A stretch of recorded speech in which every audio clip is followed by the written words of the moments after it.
Hello, friends. All right, it says that we are live.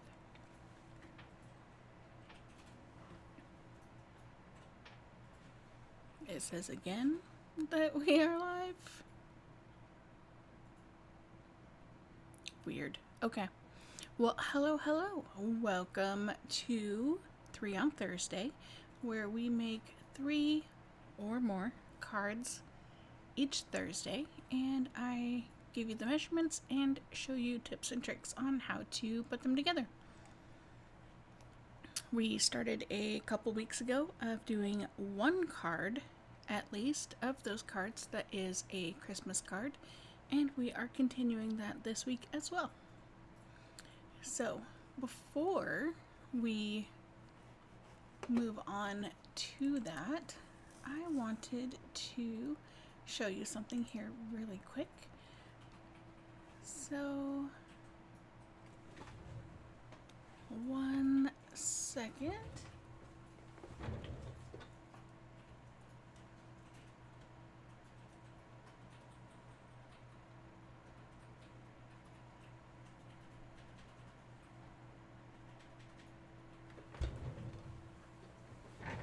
Okay, so sorry about that.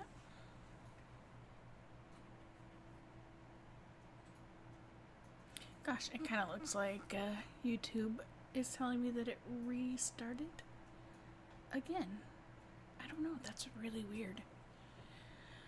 Alright, I am going to continue on, and hopefully we don't have any actual technical difficulties today.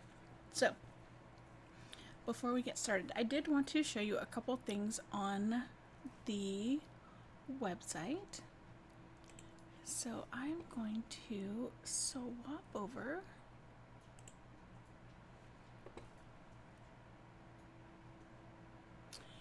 and so you can see we are on the Stampin' Up website.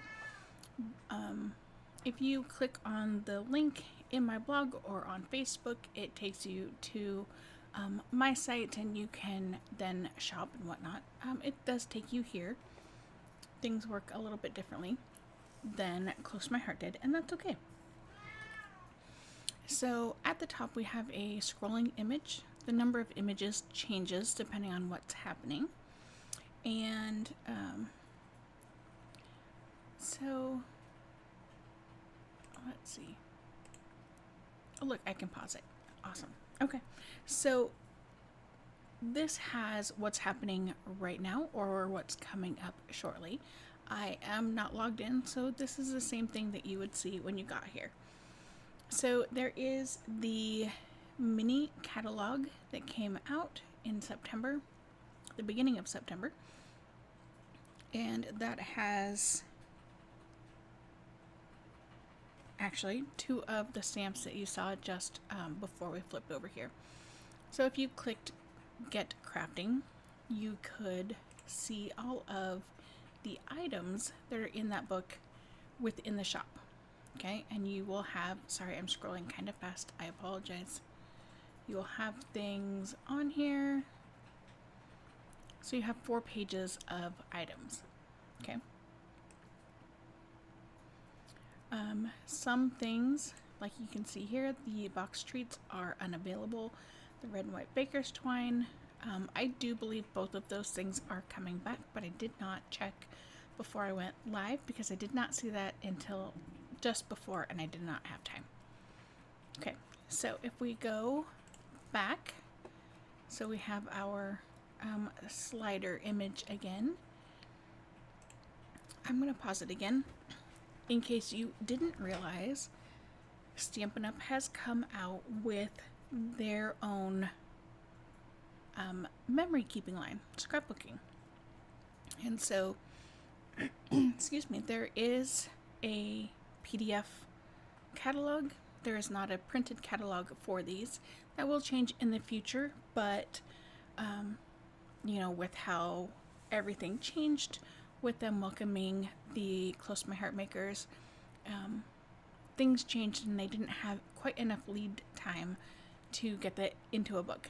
So again, if you click shop now, you will be taken to everything that's in that brochure, which is the scrapbooking and associated kits that they just came out with. So you have, let me see if I can filter this a little bit more. So you do have filters on the side.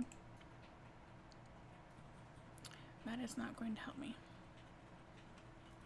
Actually, let me do one thing here and see if I can do it this way. Not what I was looking for. Shop by. Nope. Okay.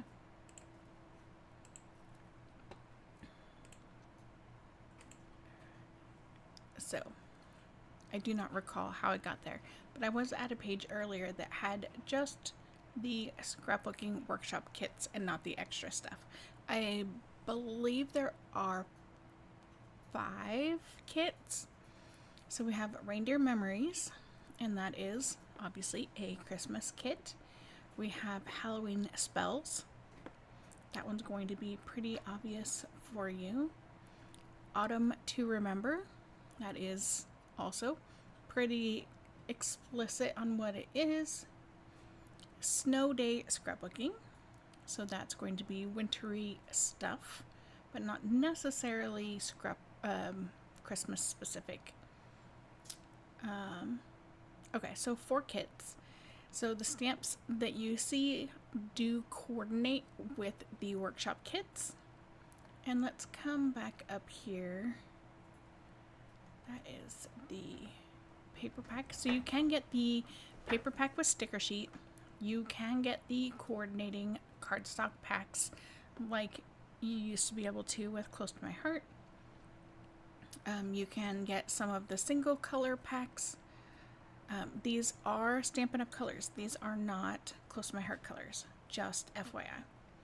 So if we quick shop on here, you can go in and see this is what you're going to get. So if you click on the product detail and the show more, you will get supplies needed to make 3 2-page layouts, step-by-step printed instructions, exclusively designed pattern paper, 2-tone cardstock sheets, printed stickers and paper die cuts, photo placeholders, and the pages are 12 by 12. Does give you the additional products needed to complete the pages as shown, just like Close My Heart did.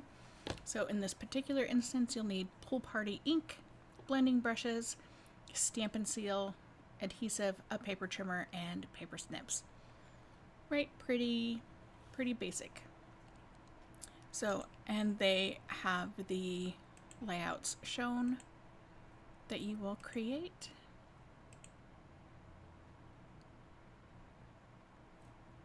So this one matches with this one. Okay, so they are all that way. So you get the paper, you get additional exclusive sheets of DSP that are single side printed, much like Close My Heart did. These do not include the page protectors.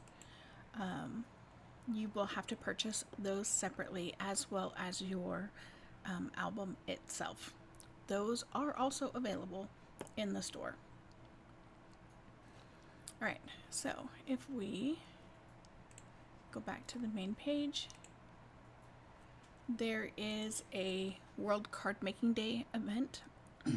Many different companies and peoples are holding card making workshops and festivities. Stampin' Up! Is offering a free one, so definitely check that out. There is a clearance sale going on right now. So Stampin' Up! Just added to their clearance rack earlier this week. Lots of fun stuff. A whole paper pack for $5.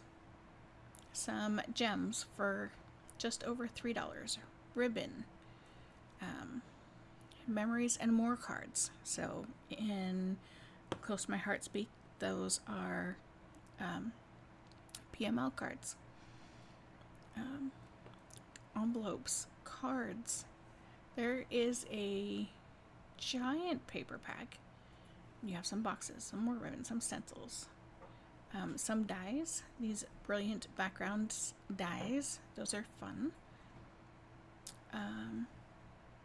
Oh, here we go. The delightfully eclectic 12 by 12 paper. Look at all of these papers. Let's see. 48 sheets of paper for each of 12 double-sided designs for $12. Like, that's kind of amazing. And they kind of hit a number of different holidays and seasons. Pretzels, that's cute. Daisies and lemons. Ledger paper. Berries. That's kind of cool. Right? So many fun things. And there's a couple of those. There is some specialty paper that is textured. There is dazzle paper, which is it's not glitter paper. It's not shimmer paper. It's almost like sequin paper.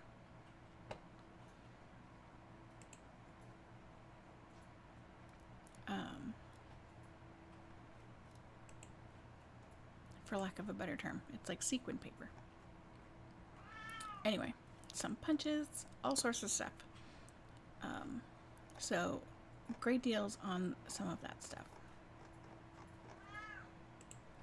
Please excuse Otis. It would not be Thursday if he didn't speak up. There is a special going on with Paper Pumpkin, which is a fantastic kit. The next kit, you need to sign up by the 10th to receive it. That is what this box is. It does coordinate with the what is it? Branches of the season. This is not going to take me to the right. I don't remember what it's called. But they're sent directly to your house each month. You can just sign up for a monthly subscription. You can sign up for 3, 6, and 12-month packs. So you pay once for 3 or 6 or 12 months. A couple different things like that.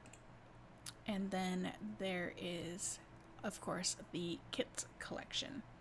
And these are super cool. This card keeper, this box,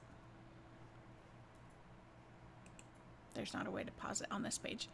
But that box, it's a hard side box. It is super cool. I got to see it in person a couple weeks ago. You get the dividers, you get 10 different cards to go with it.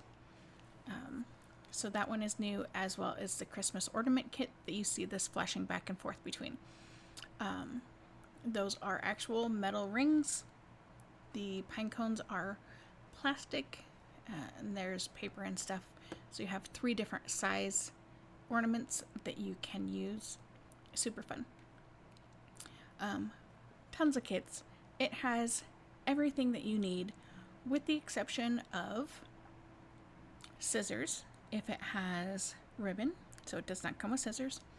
It does not come with a pen for you to write on your cards. It does not come with a postage stamp for you to be able to mail your cards. And not everything is cards. As you can see, there is a Haunted Home kit. That one is coming back, but it's not expected until November. So it won't be available for this Halloween, but if they don't sell out again, they do plan on having it available again next Halloween as well. So just FYI. There is a travel journal kit There is a kid's little hopper kit. These are those things that you try to swing the item into their mouths. There are tag kits. This one here is a 4 frames. They're actual, I believe, 8x8 frames. Oh, 6x6. Like actual frames with acrylic. And you put it all together. It's really cool.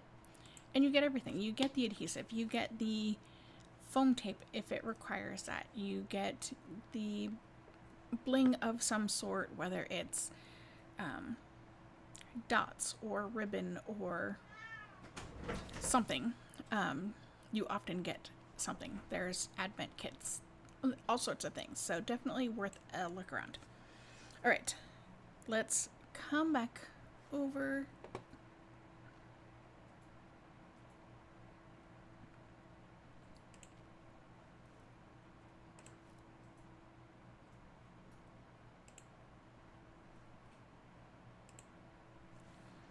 All right, now let's go ahead and get started. So we are actually going to start with our Christmas card today. I figured we had ended with it the last couple times, so let's go ahead and start with it today. So I am using all 3 of these stamps and or dies. One of a kind, I'm using both stamps and dies. Frosted Forest, using just the die, but you could stamp as well. And Peaceful Season, both the stamps and matching dies.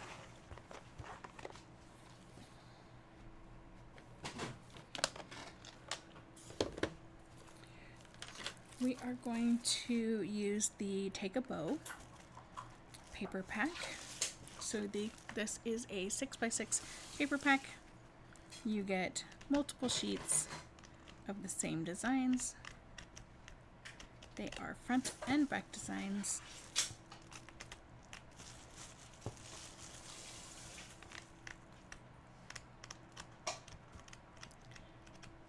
They are super fun. So you get, I believe, 48 sheets in these as well.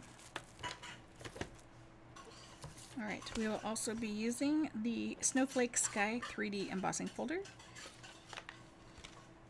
and the Greetings of the Season dies.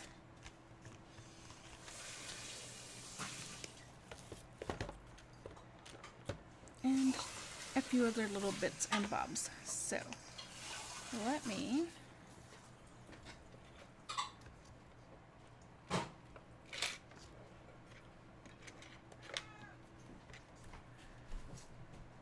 I have pieces falling out here. One second.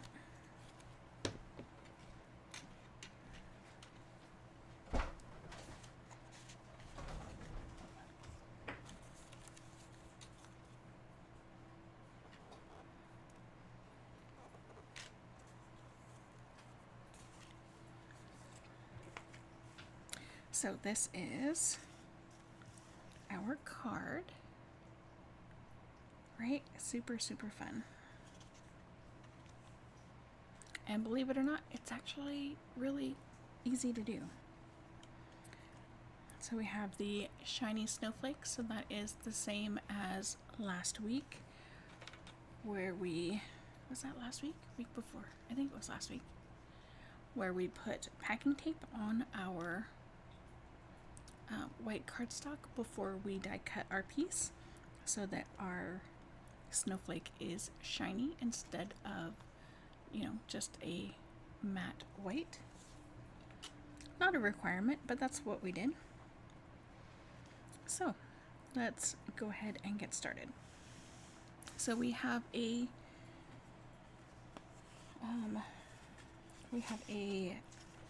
medium size envelope. Oh gosh, pieces. And a piece large enough for our flap. And like I have said, you need to measure that every time, or just cut extra large every time. Either way, because if you don't, it will go not as well as you'd hope. All right, we have two pieces that are 4 by 5 1/4. We have a piece of the stripe and leaves DSP, and it is 1 by 6. And some pieces that I've cut out already. So I don't know that I said my base is crumb cake. Our tag is also crumb cake. Our tree, which originally I was going to do this way, but I actually really liked it a lot better this way. So you can do it either way. If you do the dark side up, you don't need to do any stamping or stenciling. But if you do the lighter side up, maybe. Kind of up to you. You don't have to do it either way. There is our snowflake. We have a 1/2-inch piece for the inside. We have a tiny, I believe this is a 1/4 of an inch piece. It literally was a scrap. So it is just over 1/4, but not 3/8. So you could do 3/8, and that would work perfectly. And then I have Christmas cut out. I have the fine letters cut out of Real Red, and I do have a double-sided adhesive on the back side already to make it easier. And I have the shadow cut 3 times from thick white cardstock. And then I have another little scrap. This should be about 1.5 by 1.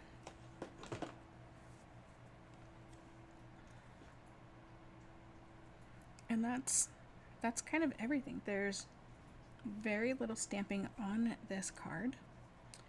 I do have the dot for the eye over here. It's not gone anywhere. And we do have this ribbon, which is the polka dot trim 3/8 inch ribbon. And then we will also be using some white twine from the Basics pack. So let's go ahead and stamp first. Now I did pop up the tag and banners and everything on the first card, and I'm not going to do that on this card, just so you can see the differences between the two. So let's move some things aside.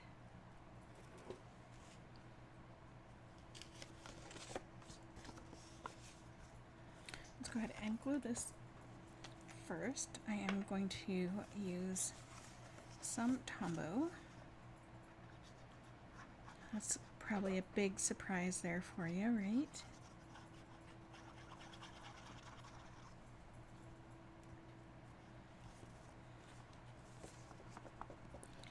And I have found that if you let it dry just a smidge, just a smidge, it makes things a little bit easier.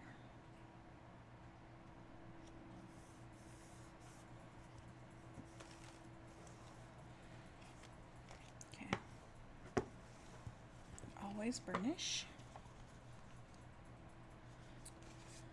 So we're going to set that aside and let that dry. We are going to use some Real Red ink.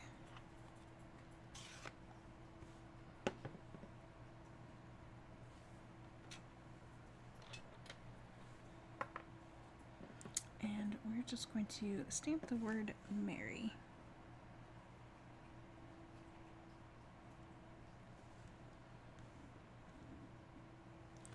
Perfect.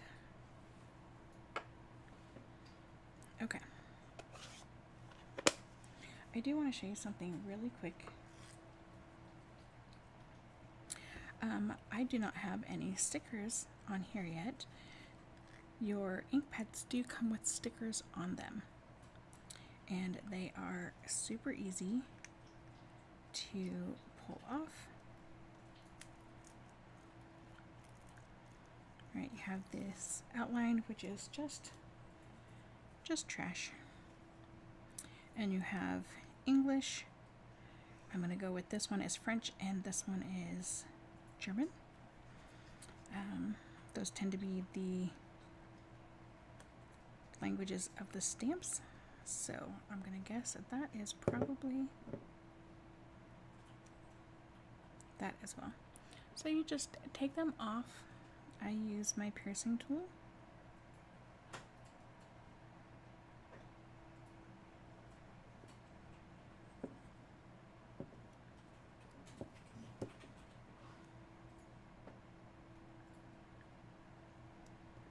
Sorry, I know I said really quick and then I tried to do it on camera and it's not. Alright, just like that.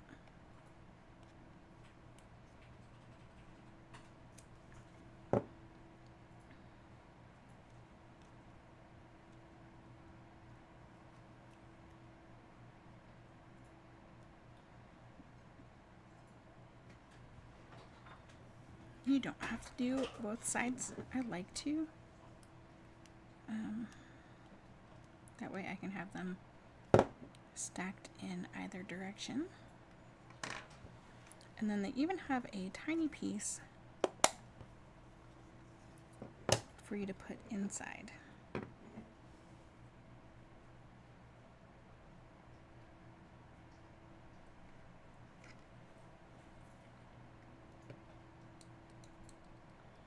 So that when you have it open, you can see which color it is, because some colors look very similar when they're open. Okay, so there's that piece. Bring in our tag and our Versamark. And we have just the tiny snowflake from that snowflake set.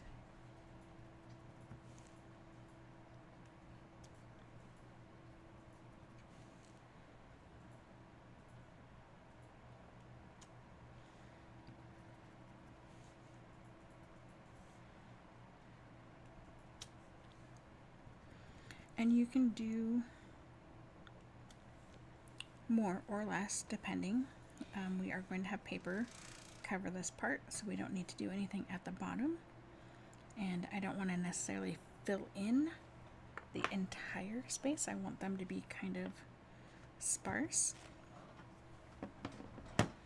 And we are going to have that tree covering, so I think that is going to be good. So we'll set that aside. Next up, we're going to do our Christmases. Now, excuse me, you can do just one and then pop up or not pop up depending on your preferences. Even if I didn't pop this all up on foam, I did have 3 layers so that it sat evenly with how the tag and the layer of DSP is. And so this is how I did that. So I had to futz with mine a little bit more than you will have to, because I did it already, so you will have, you know, that little bit of help. So you can see that we line up on our tag about the middle of the M, so we can come a little bit extra, and we're going to cut halfway-ish down into the word. A little bit more is okay. And then we're going to go from the C and cut down about, well, that's more than halfway, but halfway or so. right?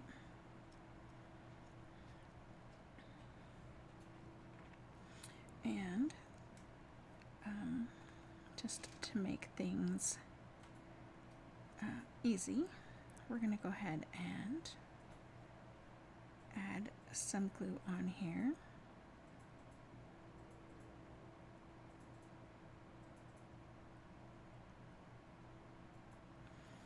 All those glue dots I thought it was putting down, it was not putting any down.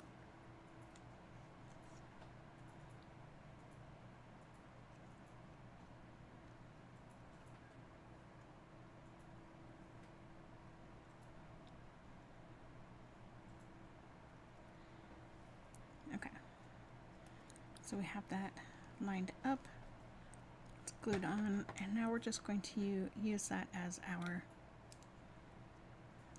cut line indicator.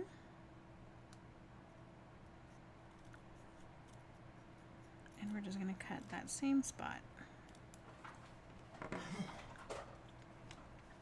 Okay, so these are trash, and then unless you want to keep them to do kind of the same on the opposite direction, I am not going to keep them for that. Okay, so we have our 2 layers of our cut Christmas and our pretty Christmas.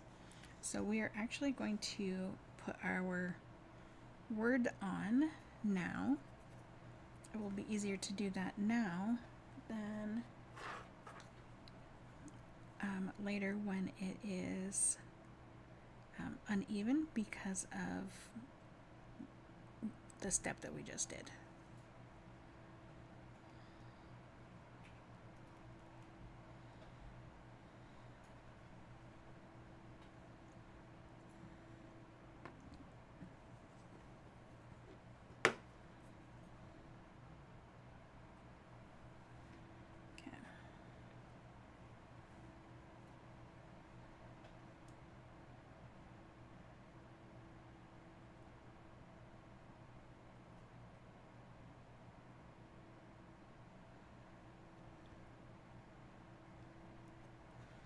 I have found that it is easier to do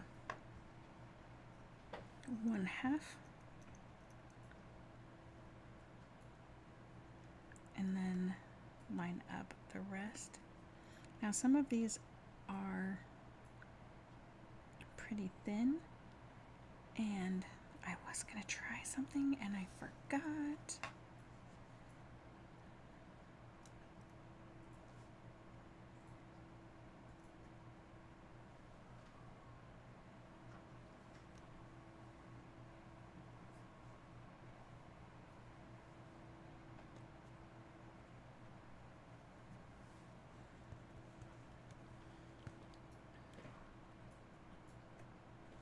So what I was going to try is I was going to try to line this up in the die and then put it on. And I'll show you.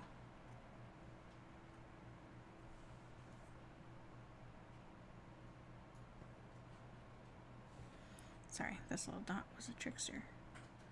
I will show you what I mean. Maybe eventually.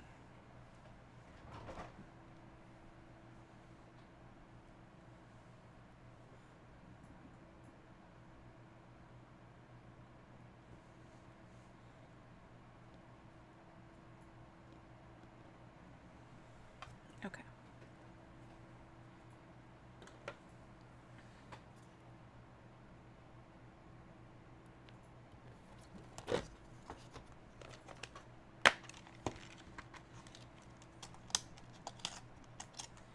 So you have your word and your shadow, right? And your word,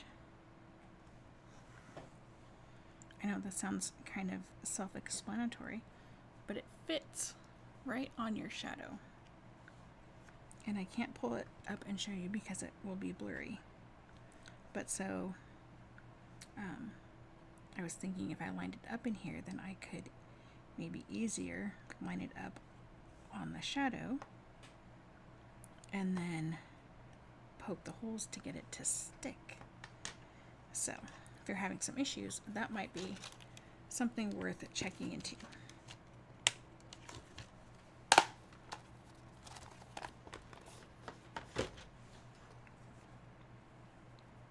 Okay, and now we are going to glue our 2-stack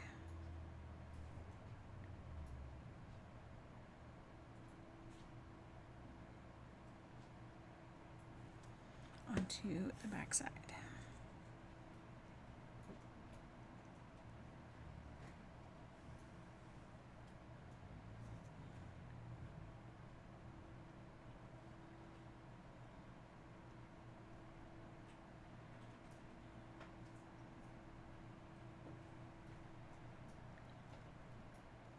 So you could use the double-sided adhesive sheets for the shadow part, but it's for those it's just as easy to use this, especially since you're going to cut away half of it.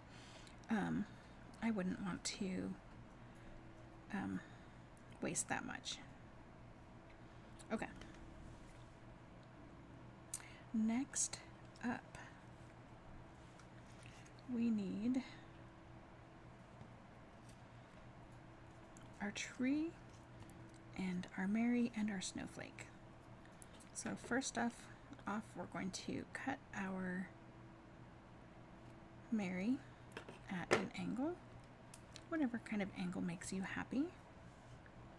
And we're going to, let's go ahead and show you on here.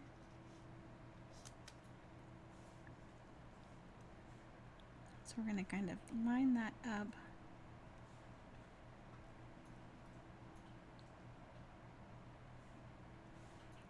And kind of line up our snowflake. And then grab our pencil. We're going to hold down our snowflake and we're going to make a mark where the outside of that circle is. Okay, and then we are going to cut on the opposite side of that mark. Okay, so if this is our mark, we're not going to cut on the Mary side, we're going to cut on the opposite side. But we're going to try to follow that shape. Alright, and hopefully we don't need that piece. We are going to grab our eraser.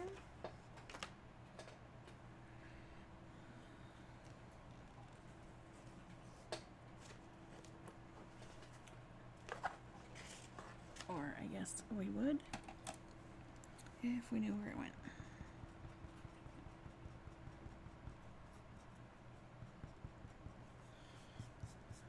I was just using it. I have no idea how it walked away. Okay. And then we are going to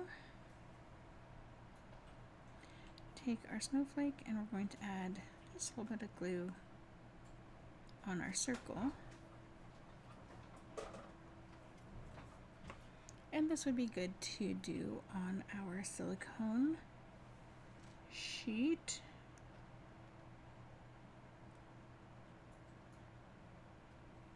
And then we're just going to line up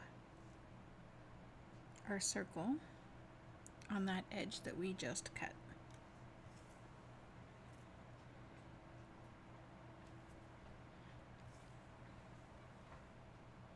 Okay, so next step, we are going to take these 2 strips and we're going to bring in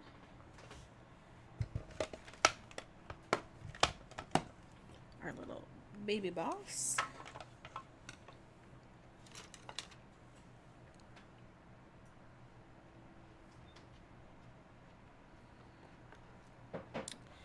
And we are going to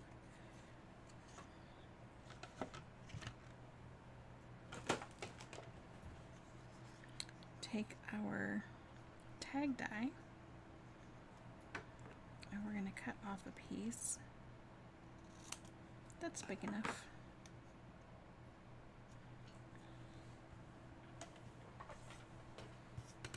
Alright, so we can run this through.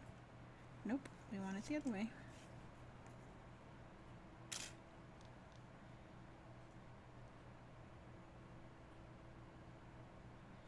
And you want it as close to the edge as you can get it.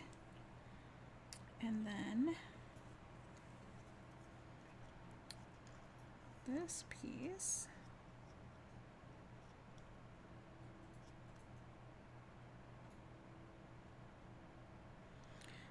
was run through once already for the other card, so it fits kind of perfectly in between here.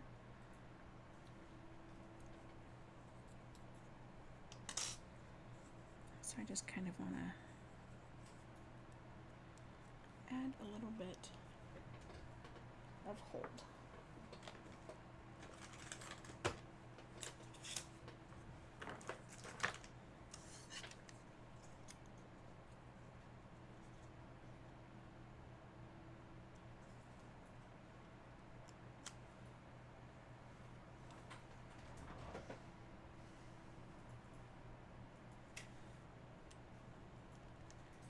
Let's just add a little bit of hold to everybody.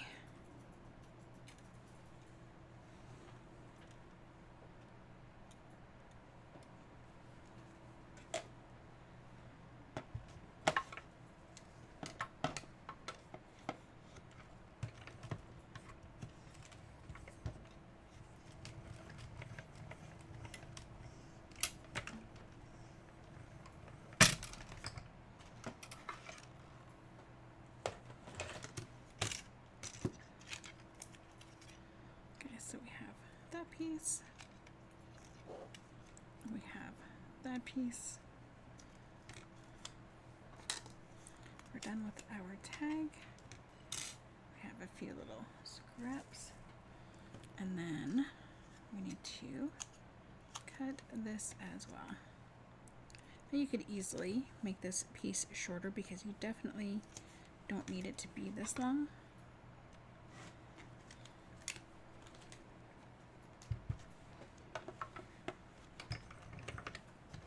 But it's easy and how I had it, and that's a lot bit crooked.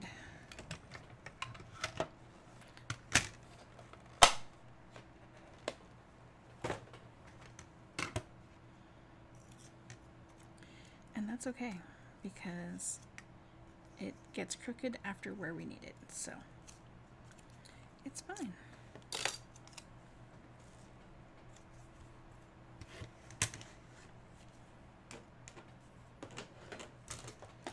Okay, and then one last prep step, and we can put everything together. We are going to grab our embossing folder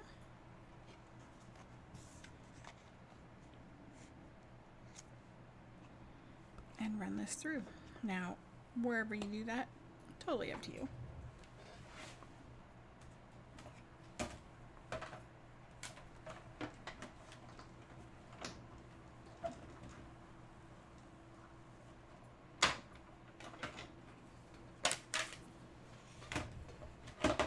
So I have the big machine off to the side because it's not a lot of space here on the desk.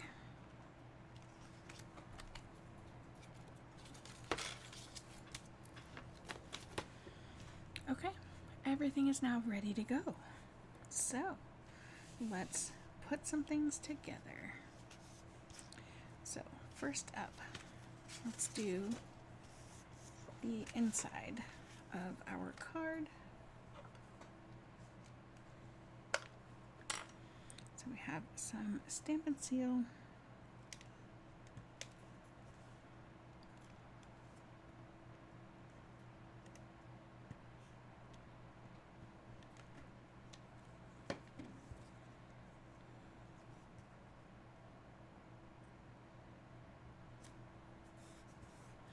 and because our base is not white, I am leaving a little bit of white at the bottom.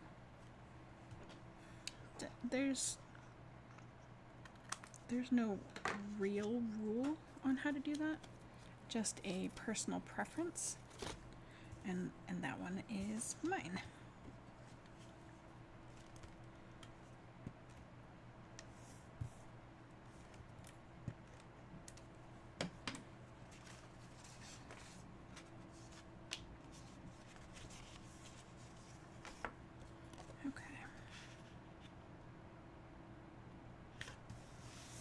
Alright, inside is done.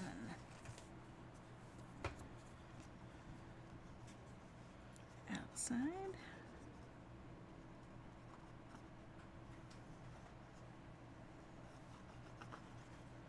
I know I'm not going to be able to burnish like I normally do.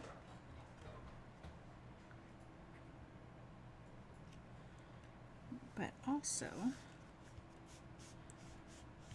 using the liquid gives a little bit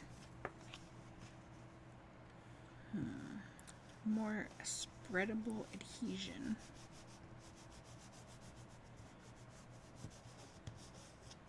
With the embossed paper. Alright, next up, we need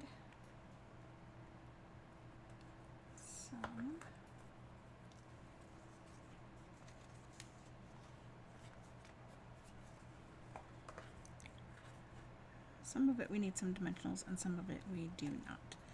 So let's add the bottom to our tag.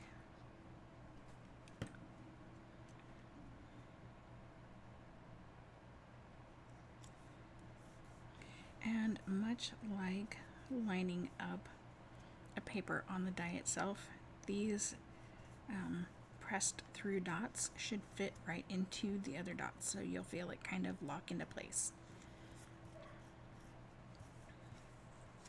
Alright, we are going to add some dimensionals on our tree.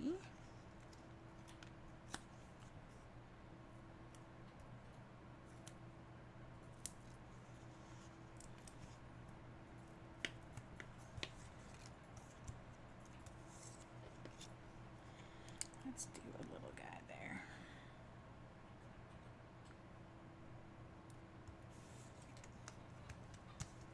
That'll be good. Okay. That's it for that, because like I said, I'm not popping up the whole cluster on this card. Okay, so let's add our, before we do that, let's add our ribbon. So I'm going to fold this into thirds just so that I can get it through this tiny little hole. And then as I'm pulling, I am going to make sure that our polka dots are facing down towards our paper so that it can be up. And you're like, wait, Michelle, this one is backwards. And you're right. But if you twist it like that, now it is not backwards. Right? So you could put a glue dot here to hold these together if you wanted, but you don't actually have to.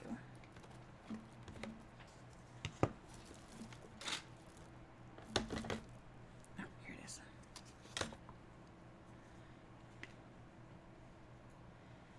So it's kind of cool that it stays kind of like that. I think it's kind of cool anyway. Alright, so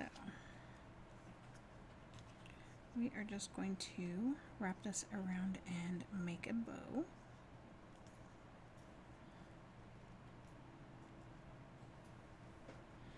You can attempt to pull this tight.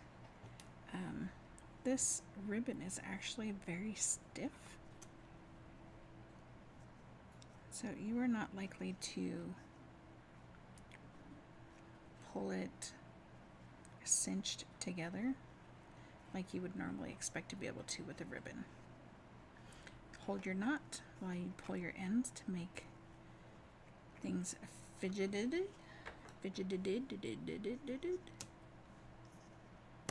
And trim. Ooh.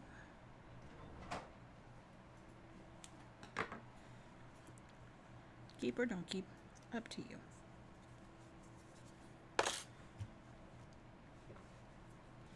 All right, now we are going to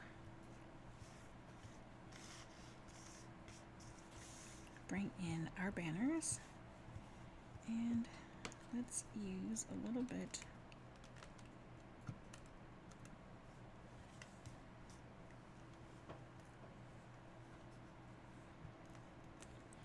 of seal. Now this part I do on the card so that I don't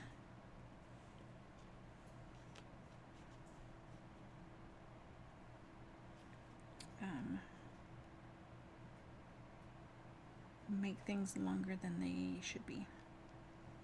Alright, so we know that this is where this needs to be.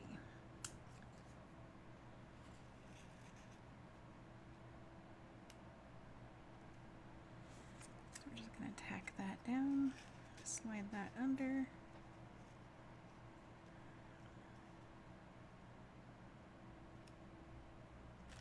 And tack that down. So you can see there's a whole lot of this piece that we didn't really need. We could have made that shorter if we really wanted to.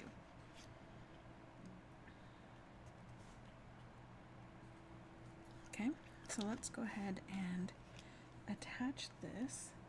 I think I'm actually going to use some Seal Plus.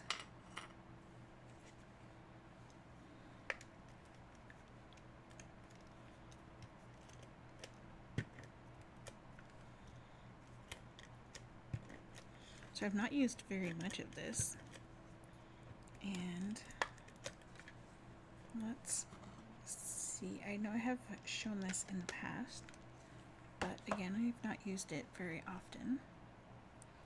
So can you see? Barely. So while it comes out in a strip like the other, what you can barely see is that there are individual tiny little rectangles all the way across. In fact, you can maybe, let's see, here, right here, you can see how they've kind of split and moved. So that's how tiny those are. I can bring it up, but it's going to be fuzzy. There we go. So you can kind of see it. I know it's not clear, but you can kind of see that.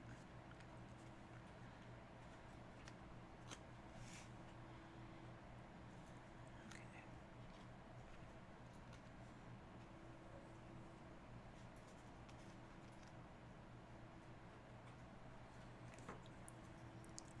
Tack this on here really quick so I can make sure to attach this in the right spot.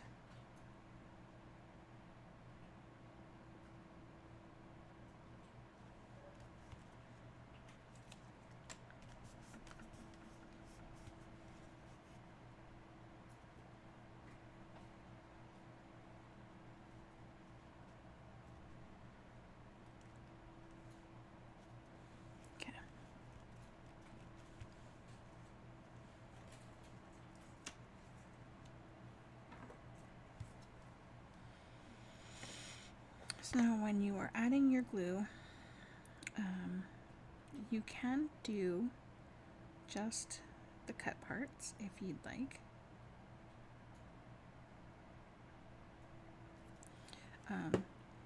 But you can also add glue to the rest. You can do it here as well.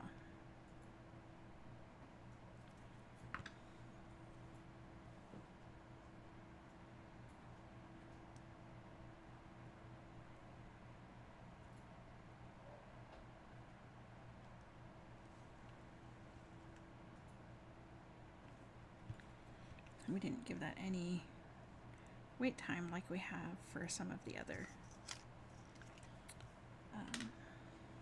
glue times, dry times.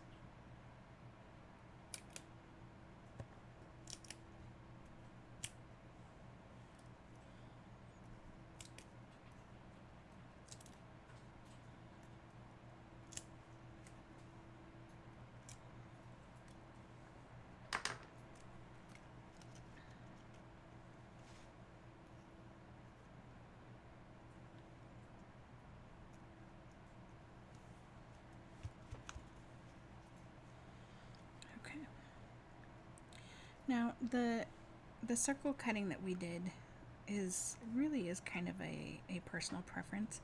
I wanted to be able to see the tree through the majority of the snowflake, which is why I cut it the way I did. But you could have that banner running all the way across, kind of however you might want to see that. Alright, and then before we do anything else, let's add a mini dimensional to the very end of our banner.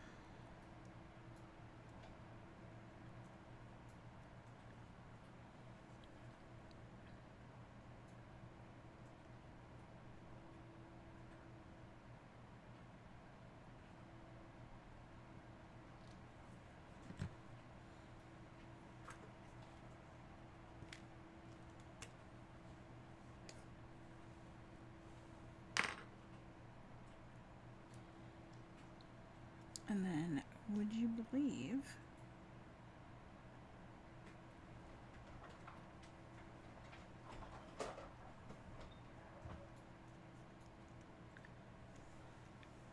that we are, oh, we're done with the card. Still have to do the envelope.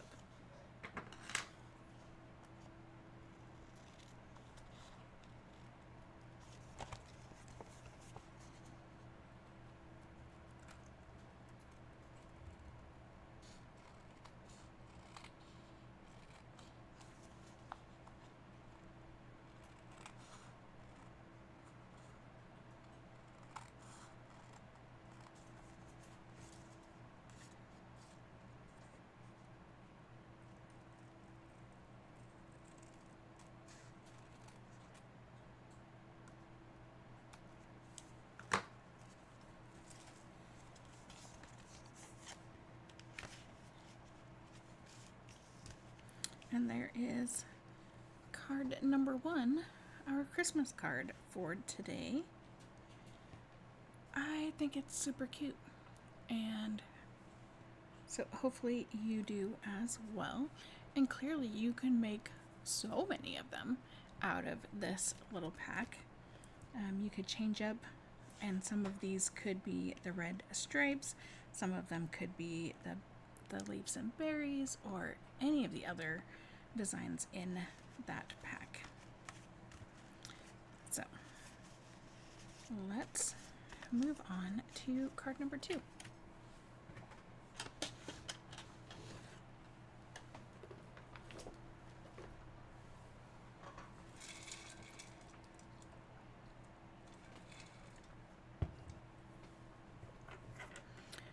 Now, this one I actually saw another demonstrator make just this week, and she used different supplies than what I'm going to, and but it still is going to be super cute. I really like how it turned out. So we are going to be using these 2 stamp sets, Sentimental Park and Spotlight on Nature. You could just do one or the other. I like to mix things up. So we need not a lot of stuff. So we need our envelope. We need our card base, which for this card is thick white cardstock. Alright, we have scrap pieces, literally just scrap pieces. We have 4 by 5 1/4 for the inside, like always. And then our front is 5 by 3 3/4. Okay, this one, you guys, is so stinking easy. Alright, Memento black ink. This is my scratch paper. Alright, and then also, oh, I guess I should show you the card we're doing, huh? You might like that. And there is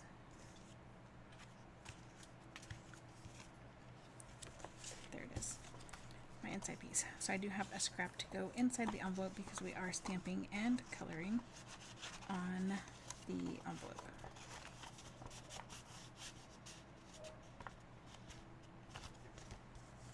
Okay. Let me move this stuff, including the ink pad, so I can show you the card.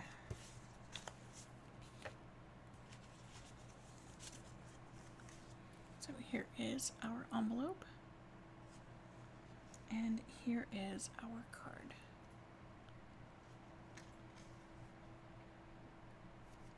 Right? Super easy, super fun.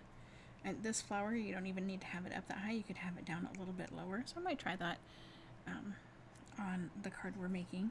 And then one of the things you may not be able to see a little bit is some of the detail down here. We have some score lines down here, which I thought was a really neat touch. So let's bring back in our pieces.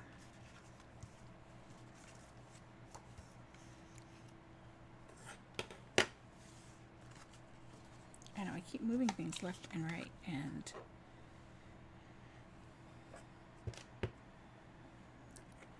some days it's harder to brain than other days.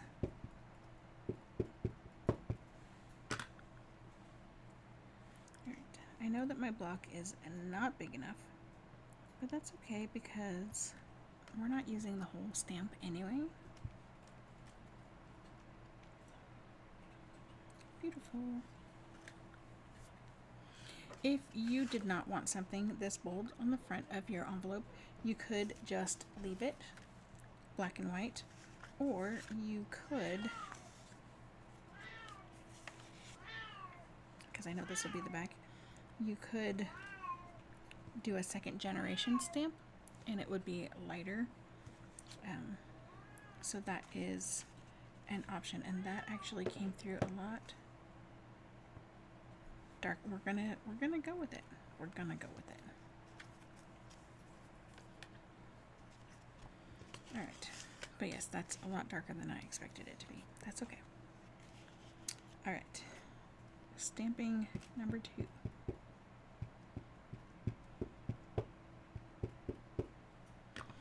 And I said I'm going to stamp that lower down than I did the first time.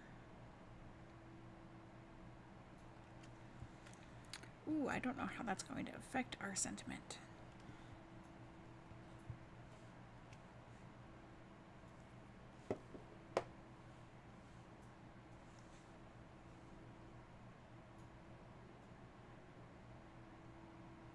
You know what, we're going to move our sentiment up.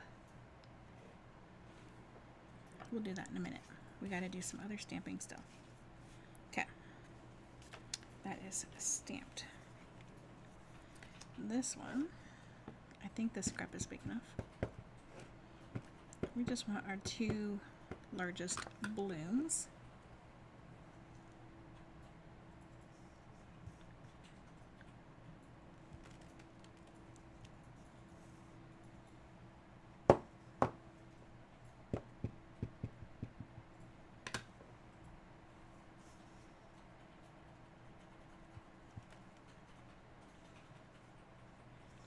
Perfect. Okay.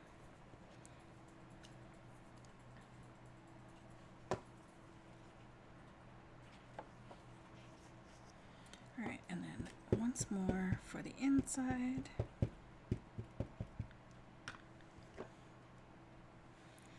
And let's try to keep it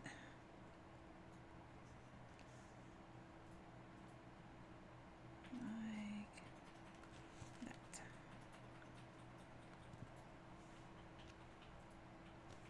Perfect. Okay. Done with that stamping. Let's bring this in and our sentiment. Let's not do our sentiment. Oh, sorry. Not just yet. We need to wait to do that part.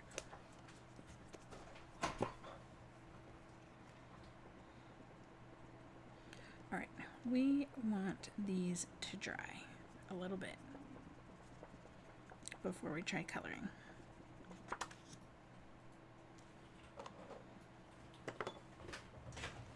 And just to be safe, I'm going to grab my heat tool and dry this really quick.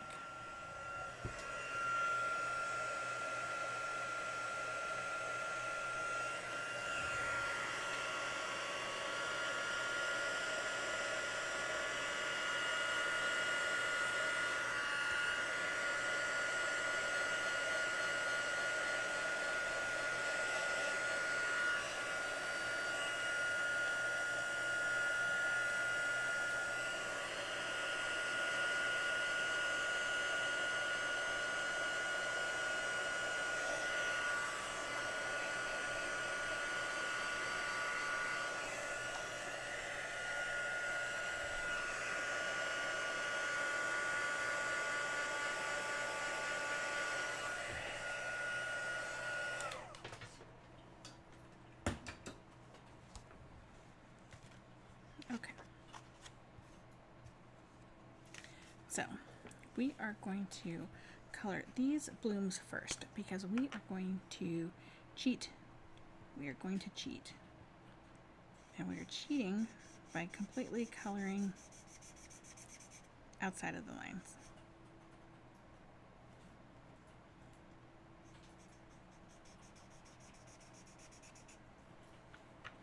Okay. And we're going to let those dry. Now on the rest of the coloring, we need to color nicely.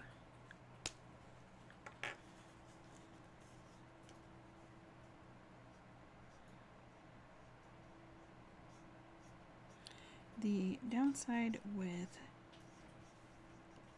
heat setting the paper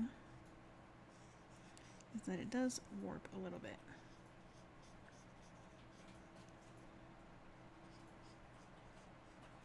Now it has been rainy here the last couple days, and so that has affected how my paper is taking this ink.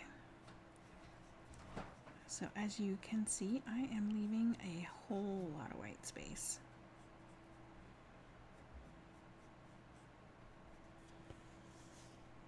And you could leave it like that. If you do that style the whole way through, you could leave it like that and it would be super cute.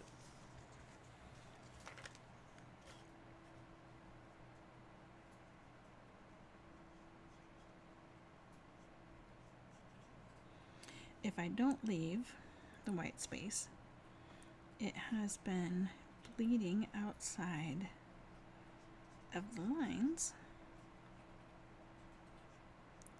which we obviously don't want. Now remember, I do have the cardstock inside the envelope.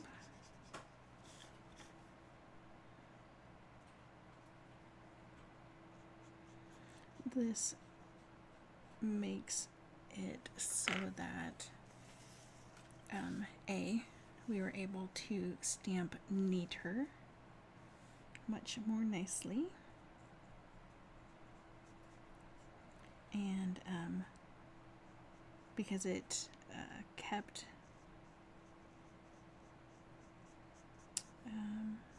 a nice flat even surface, you know, where the envelope comes together on the sides. So it kind of took that out of being a factor for us. So we got nice stamped image. And then it also catches any ink. Oh, I missed a flower. Any ink from our pens, so it doesn't go through to the backside and have a really terrible image on the backside.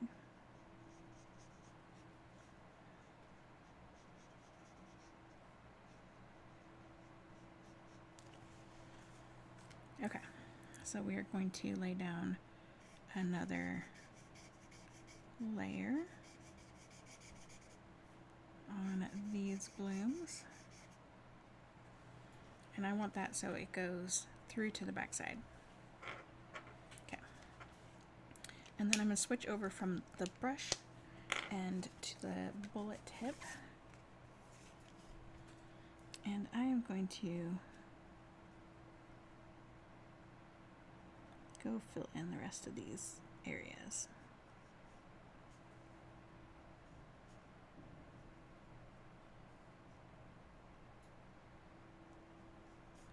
Now with what we're doing, you would think that you don't need to color as much as we are.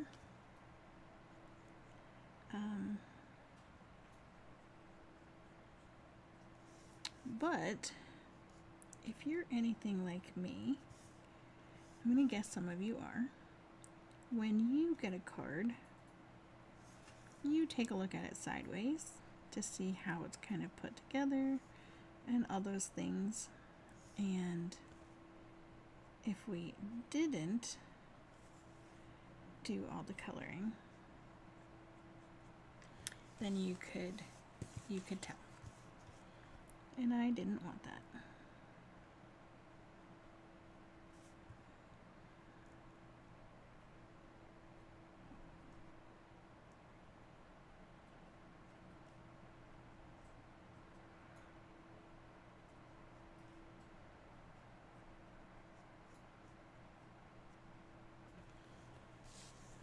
Okay. So this is the Cherry Cobbler pen blends, and this is light.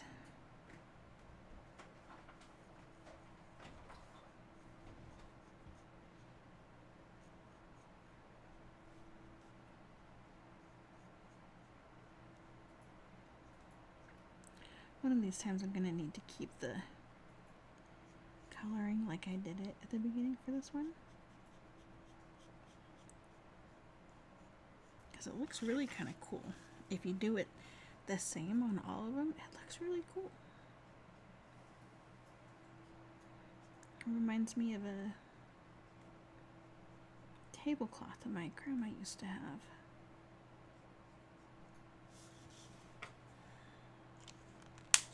Alright, done with our cherry cobbler.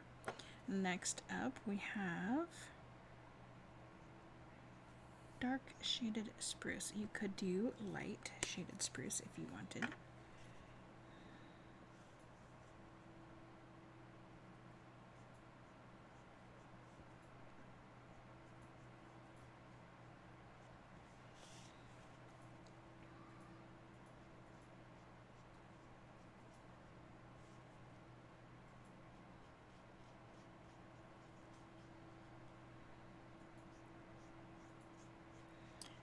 As weird as it sounds,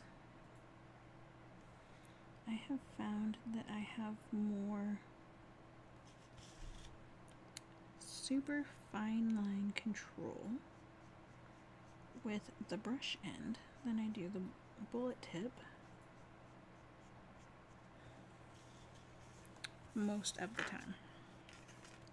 Not always, but most of the time.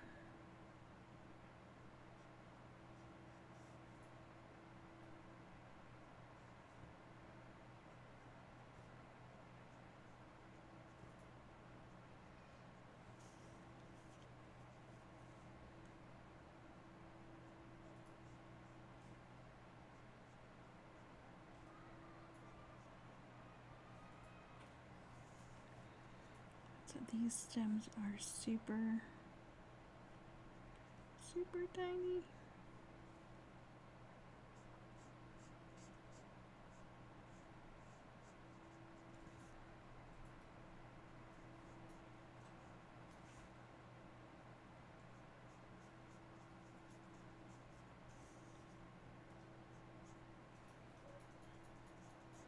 Have you guys started playing with the blends just yet?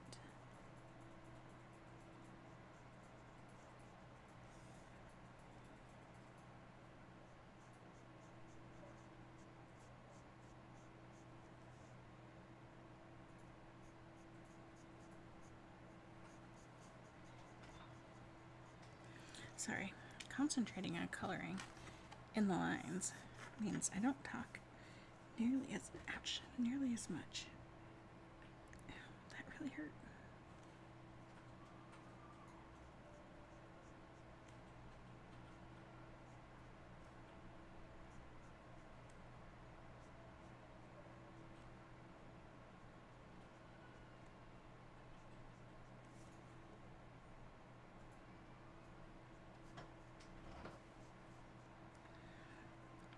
If you don't have it on your calendar yet, I do have a crafting bee coming up. It is the second Sunday of October.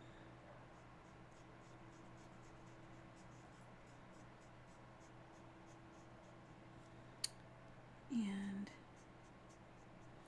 it's a day of crafting. You get a full table. You get dinner.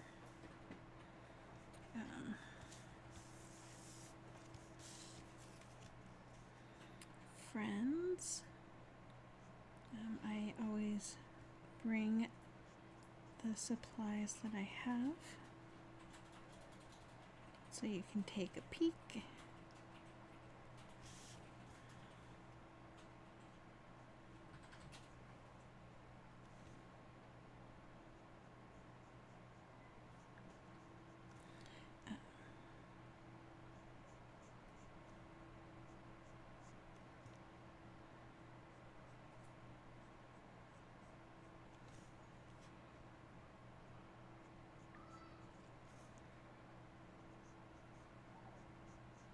So, if you're interested, let me know. I do need to get the event up for it still. And here you can see one of those leaves spread a little bit more than I would want it to, but that's okay. I'm just going to leave it. Alright, we are going to cut these out. In the past, you will have heard me say that after you cut these out, that's going to be really loud. Case? Go turn it on. Okay. Just let Sorry. it warm up some.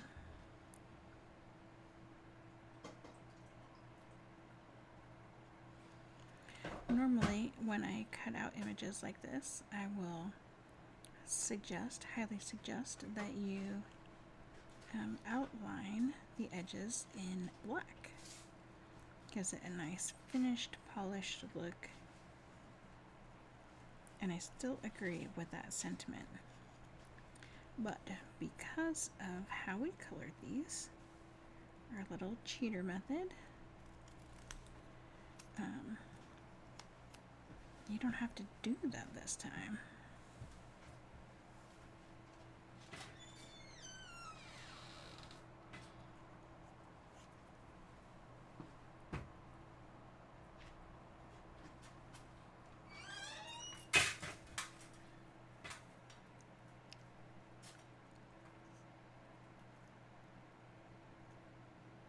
We are cutting right on the line. We are not leaving any space. So we have one flower.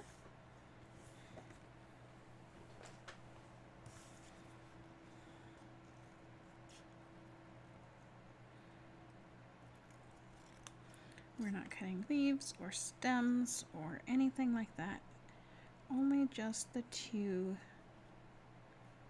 biggest blooms.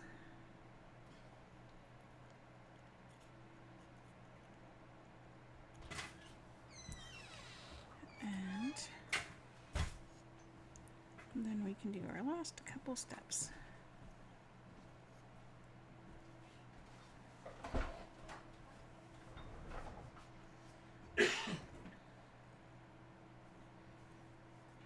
Our card is almost ready to put together. All right. 2 blooms.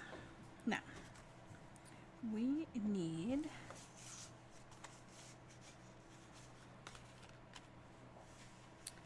we need our paper trimmer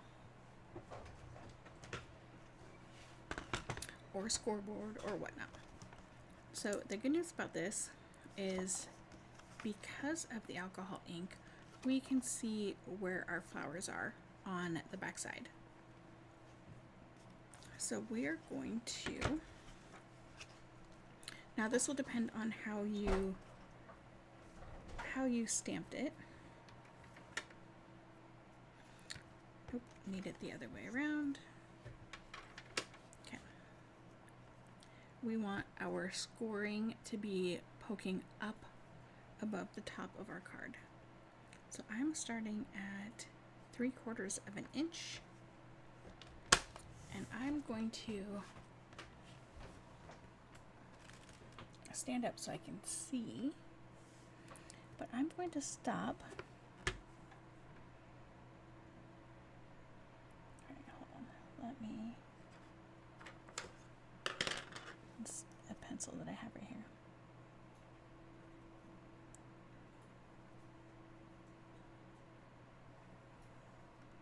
Right? So this is kind of the shape of my flower. It's not perfect, right? It's just a quick drawn. So I'm going to stop before I hit any of those lines.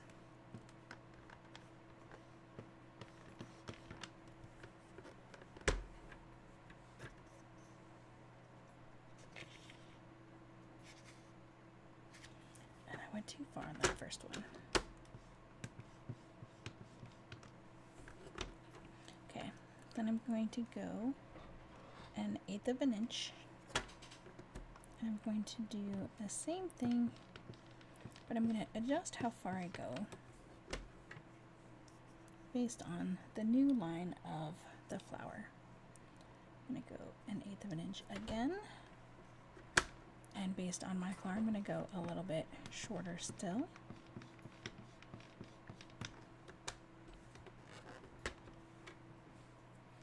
So a good idea would be to draw around your flower, or whatever shape, like I did here with the pencil, and then bring the edge of your scoring blade to that mark.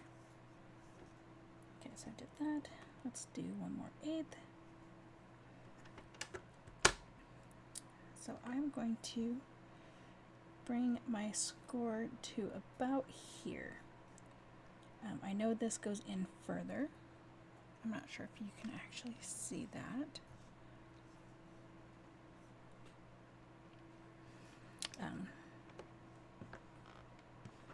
But that's kind of where one of those crevices are.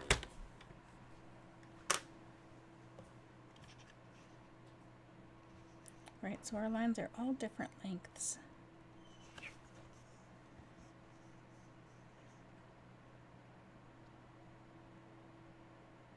I think I'm going to add one more to the bottom.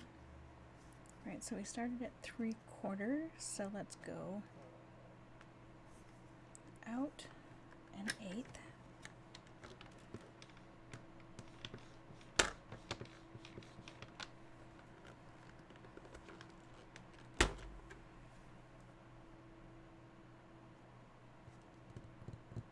I went down too far because I aligned it up at 1/2 and not 3/4. Alright, well, we're going to add some more lines.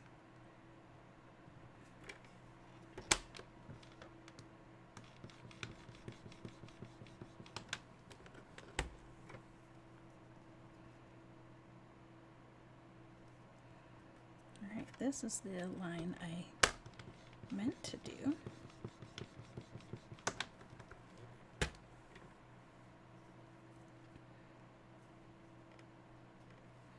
I'm going to go ahead and add a little bit of depth to some of these because they didn't score very well, some of them.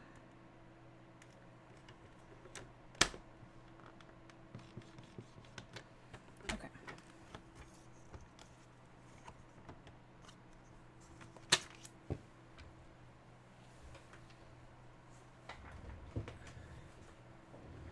So we have some, oh look, you can decently see those. So we have some lines that kind of go around our flower, ish. Right? It's not perfect. But I am going to stamp our sentiment now above our top line.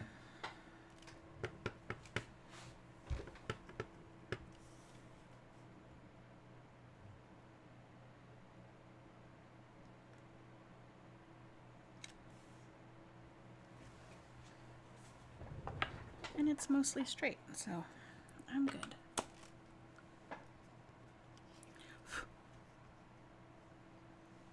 All right, now let's put this together.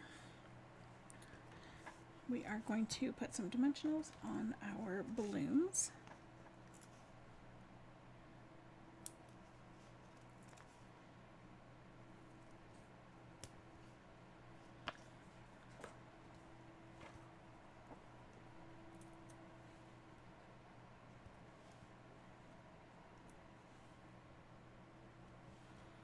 Okay, and we are going to put some dimensionals on the back side of our front.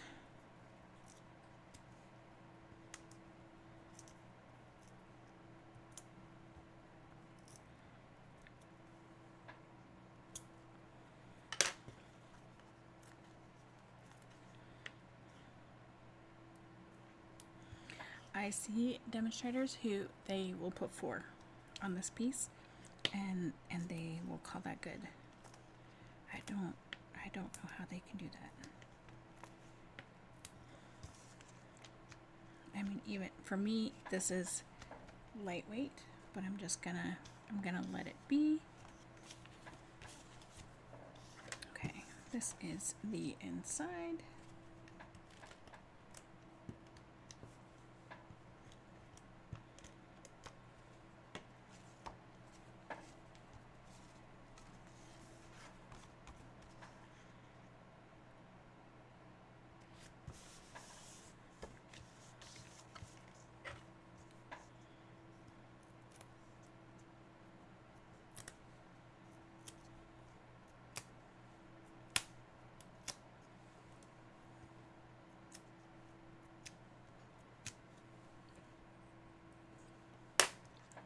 Easy peasy. I think the longest part of this card is the coloring. And you could use watercolor pencils or blender pens or pastels or anything, really.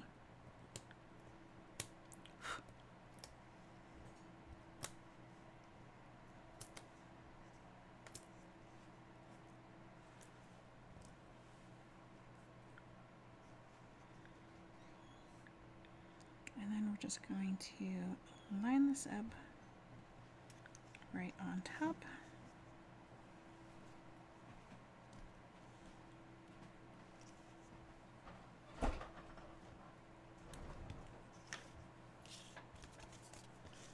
And that, my friends, is card number 2. Beautiful.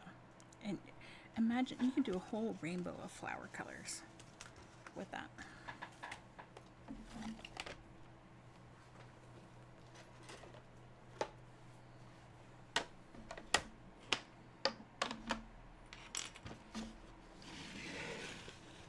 Okay.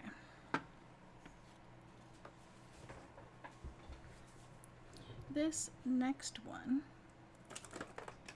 is inspired by Craft Roulette.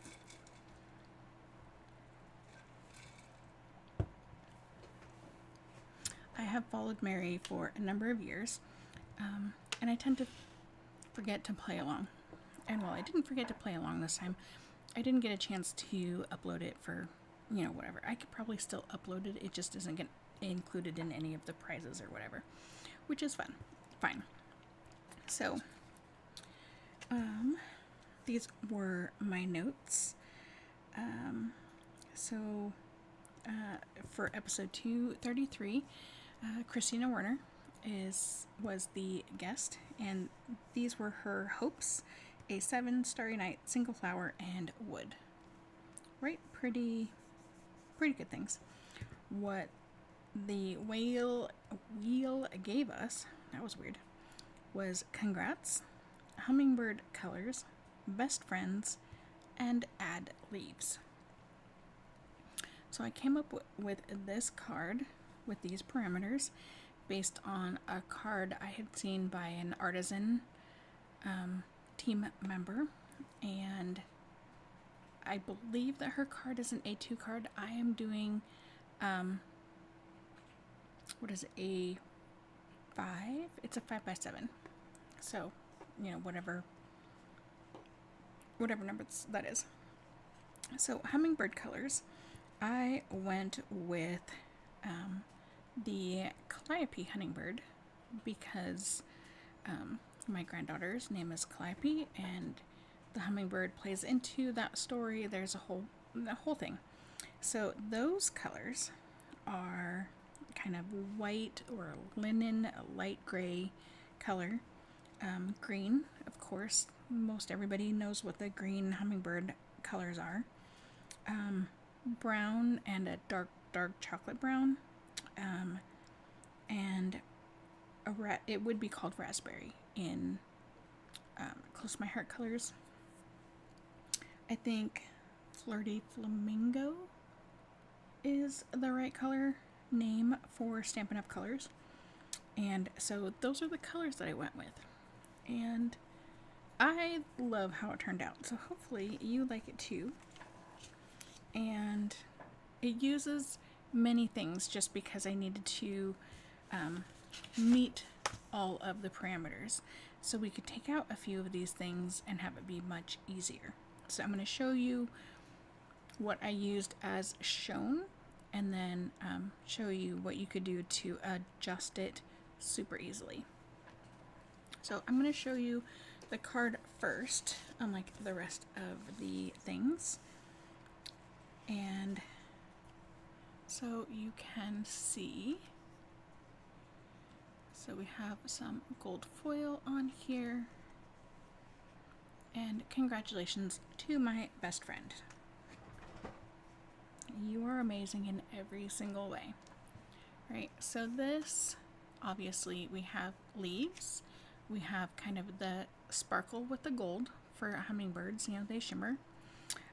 We have the dark brown, we have the green, we have the raspberry or Flirty Flamingo, we have the light gray in the background, obviously we have leaves, and we have congrats and best friend on the inside. So you could do you are amazing in every single way and leave the inside blank, or just do congratulations. Okay, so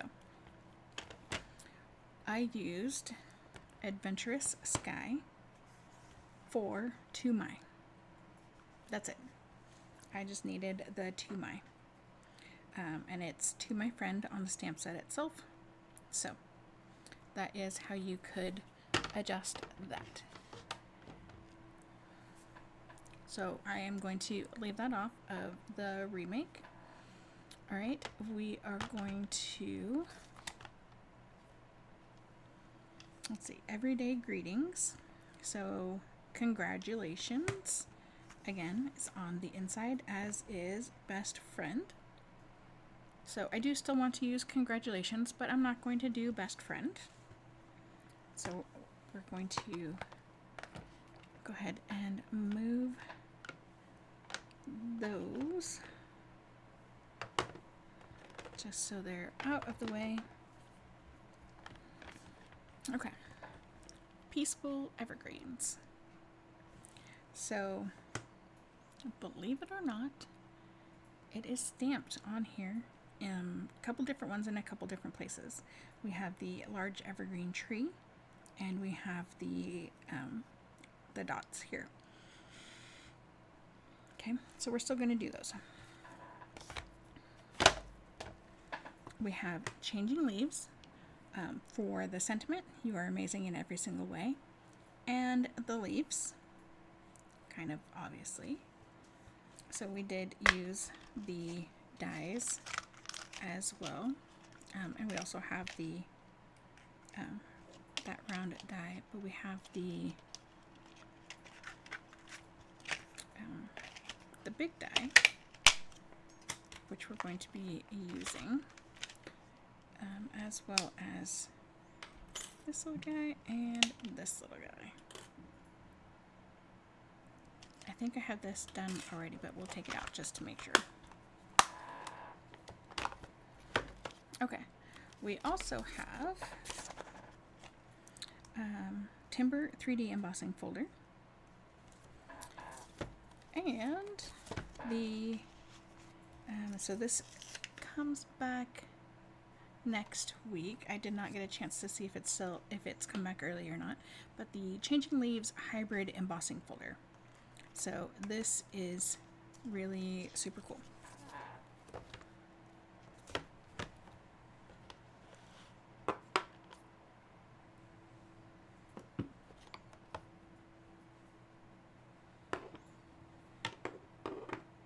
Okay, pieces. What do we have? What do we need?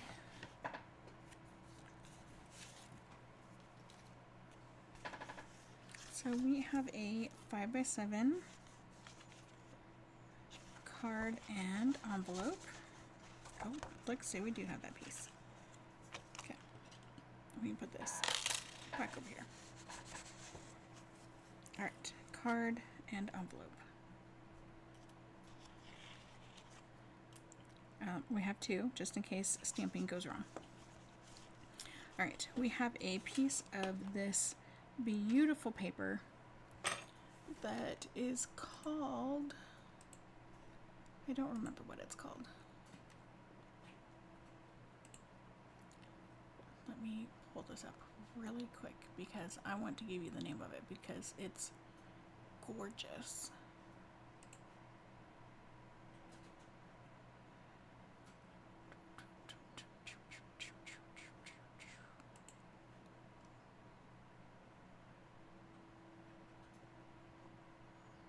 Here we go. It's called Season of Elegance. It is a 12 by 12 pack.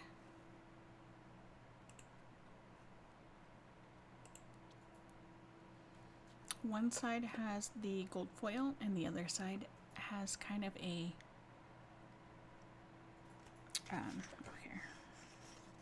a painted like oil on canvas texture to it. So you have two different greens, two different beiges, a red and a blue. They are gorgeous.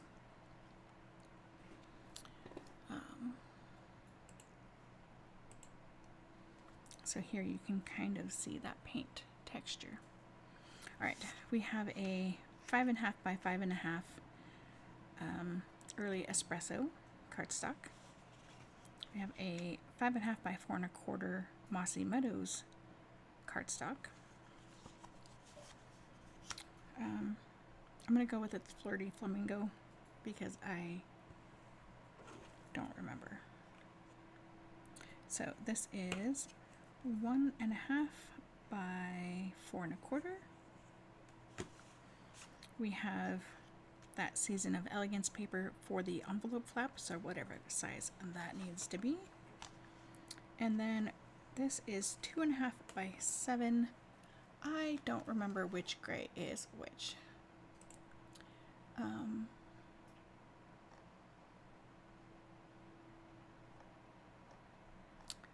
So this is, I know it's not basic gray.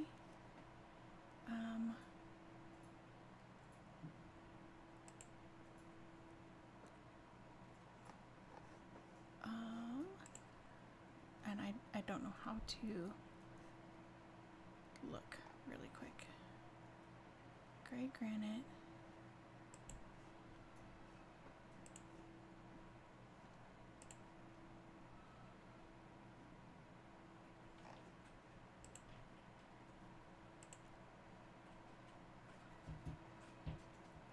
Alright, so sorry. Smoky slate, gray granite, and it's not pebbled path.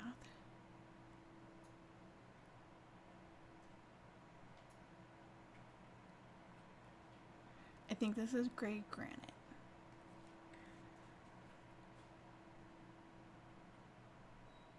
I don't have a way to describe the difference between the two. All right, we're gonna move on because otherwise we'll be here all night long. And while it looks difficult, I promise it's not as difficult as it looks. All right, so let's do the stamping that we need to do first. Oh, and then I also have, oh, I don't have it handy. Let me grab a piece.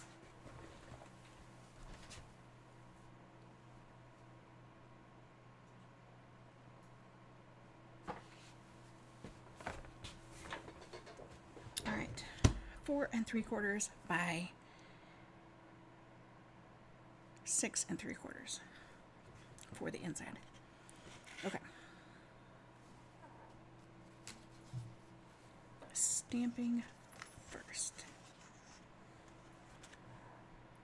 So we need our tree. Let me move these off to the side.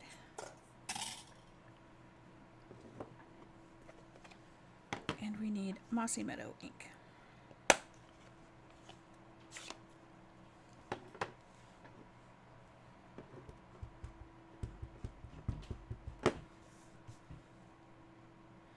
And we're going to stamp this so it overlaps the end and kind of runs along one long side. Okay. And then we're going to ink it up and fill in the opposite side like that. I personally think it makes a really good camouflage look. So if you need that for anything, it works pretty decently. Again, opinion from someone who never had to wear it.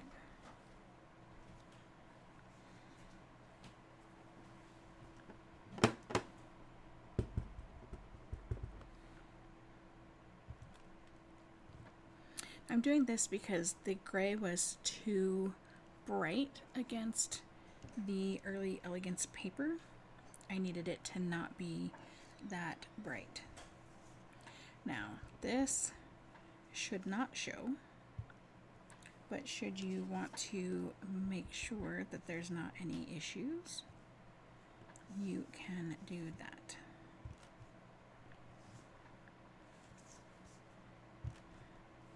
Okay, so we are done with our tree.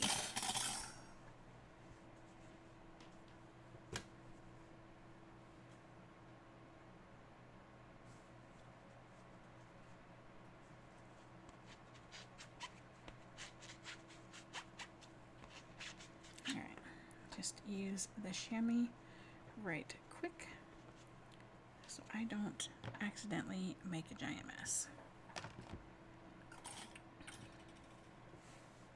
Okay, we are done with the Mossy Meadow ink. Next up, Early Espresso. Okay, we are going to take our dots and we are going to just random stamp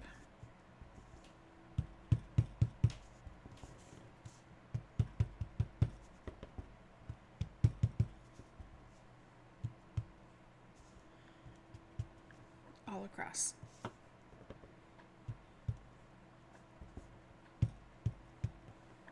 Okay, just like that. Right? It's kind of messy, and that's exactly what we want. Okay?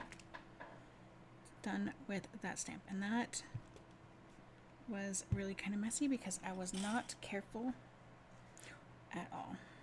Ooh, that came so close.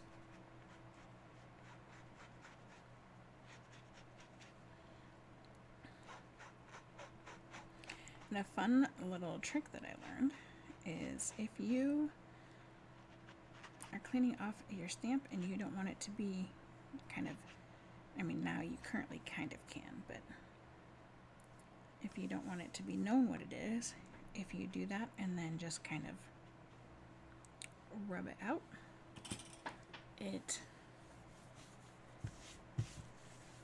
becomes unlegible. That's not the right word, but that's okay. Alright, you are amazing in every single way. That is crooked. Let's see if we can do better on this one.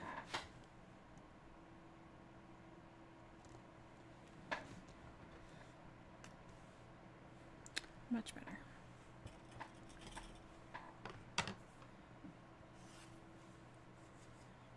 Okay, and then the inside with congratulations.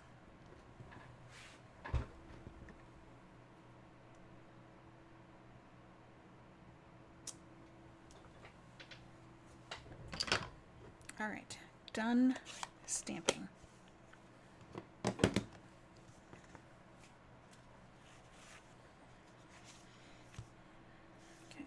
So, before we move on to that next step, which is die cutting, ooh, let's add, why, okay, not gonna mess with it. There's glue on the outside of my bottle.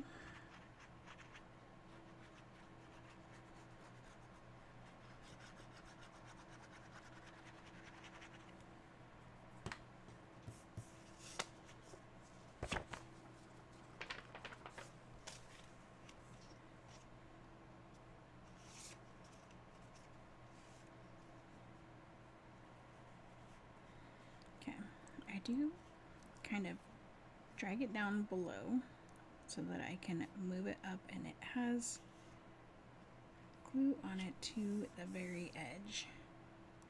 I fibbed, that is not all the stamping. I just realized that. Okay, that's okay. Let's let that dry. We're going to bring in this piece, bring back in our dots, and our early espresso ink pad.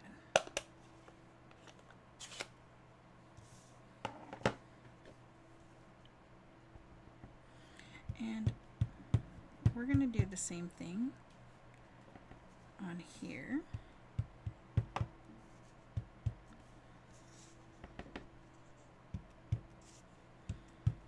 And yes, we are stamping on the gold as well,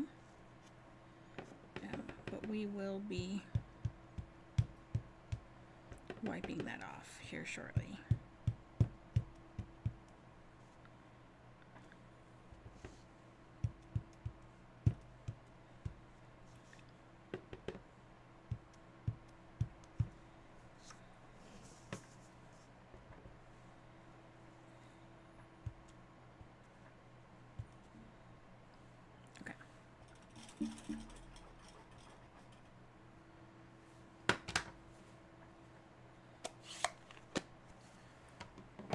Now we're done stamping, I promise. Alright. So just grab a little bit of a napkin or a paper towel or a tissue and just anywhere that there is gold, just go ahead and buff.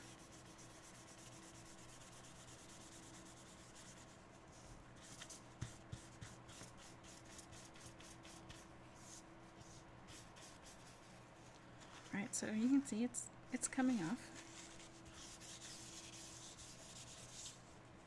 Alright. Next, we are going to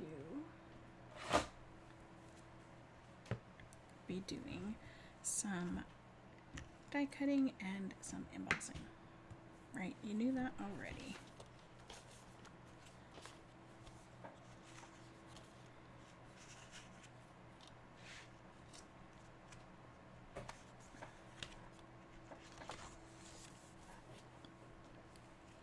Alright, so this piece, we need our wood grain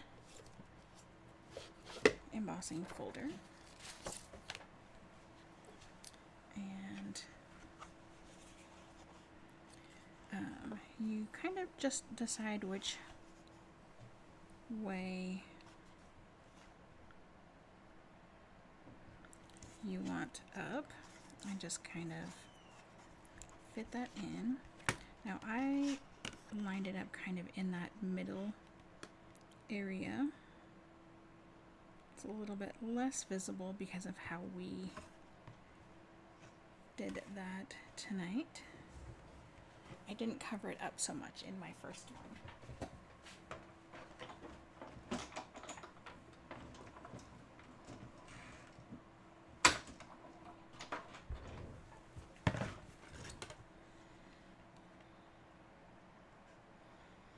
Okay, so now whichever way you did it, hopefully it's the way you wanted it.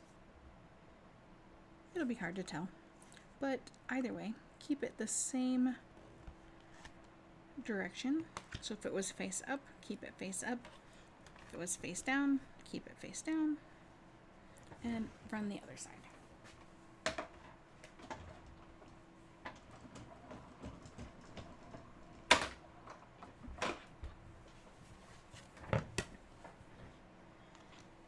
Okay, so we are all embossed on this piece.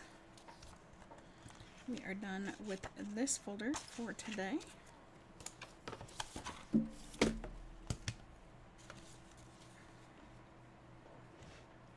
apologize if that bumped the microphone. Alright, so this is our hybrid folder. It's a 3D hybrid folder.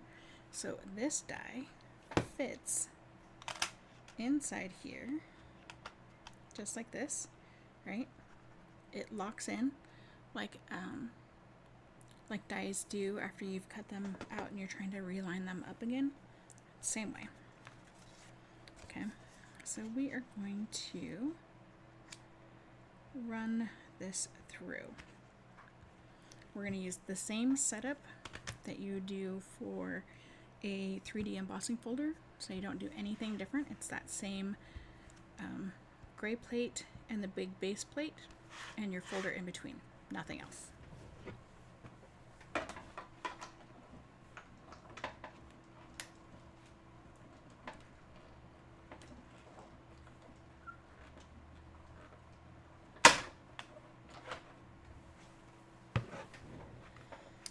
And let me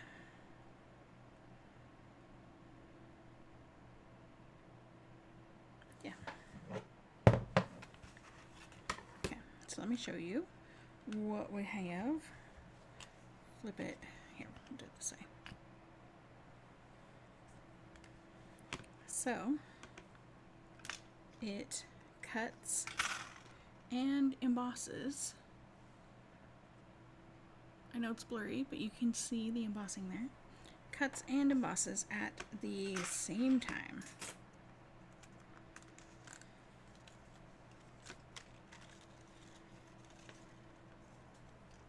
So today we're not using any of the rest of these, but you could 100% cut out these other leaves and use them on a project. All right, so let's set this up again.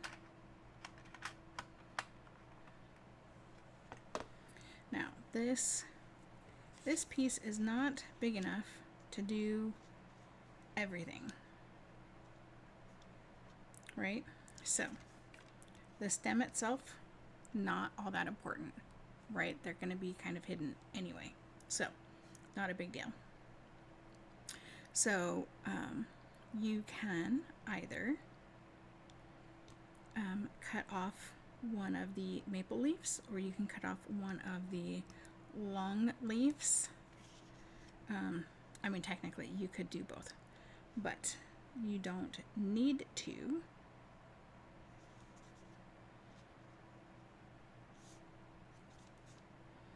In fact, you can get it fairly decently close. So we're going to cut off that much. This I am going to trim just so it doesn't give us any issues.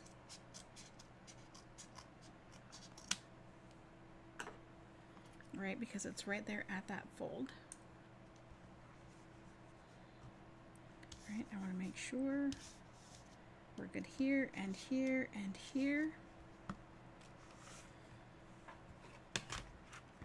And then run that through.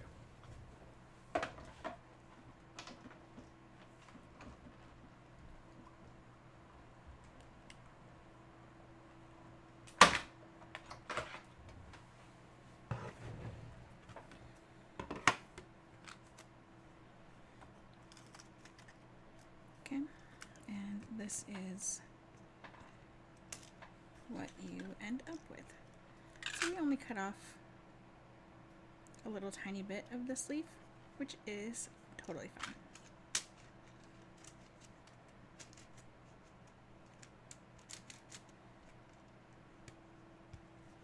And yes, you can still use this embossing folder without the die, so you can just have an embossed piece.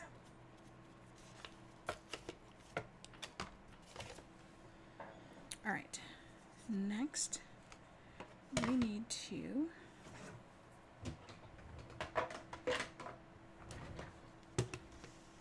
bring in Baby Boss for this one.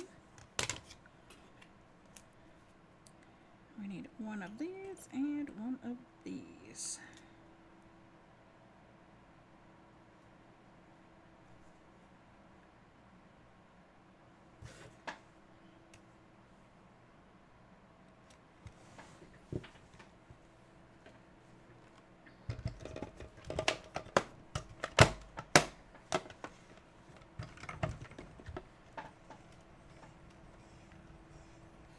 I know this video is a bit longer than most.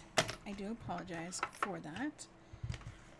I was showing you that stuff at the beginning, so that is where that time comes into play. But I promise we are almost ready to put things together.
And I think it will surprise you the amount of glue that there is or isn't on this project.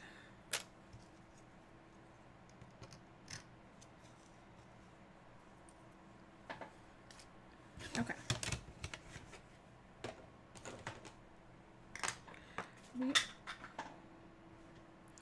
We are going to do a slight bit of adjusting. We're going to cut off one lowest leaf. Okay. And then we are going to cut like this. And that should be all of our cutting. All right, let's do some putting together.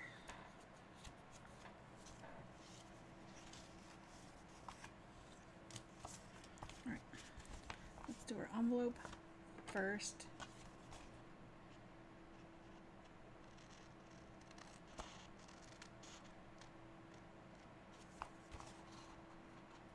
Because that is the fastest thing to be done and have it be done.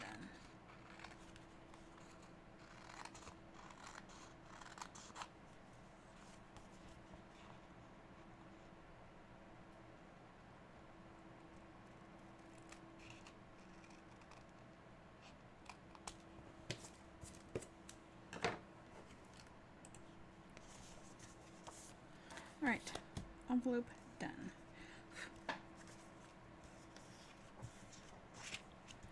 Card inside.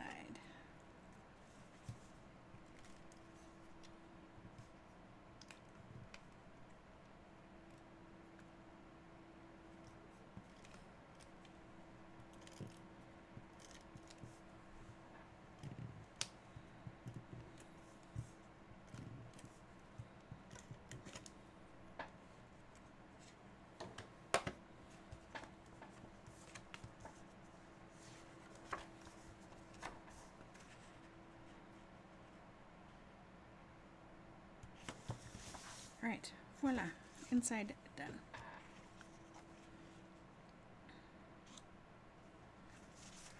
Okay, front.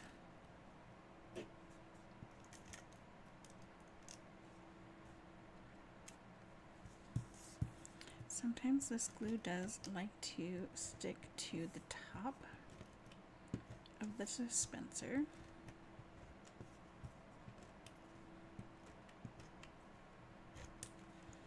I am unsure as to why that is.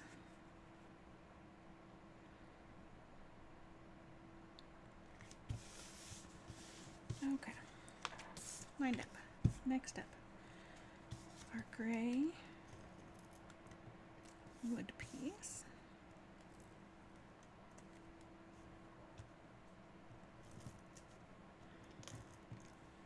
I did forget something though.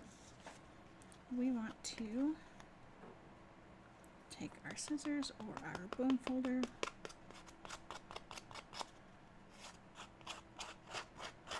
and we want to distress this a little bit.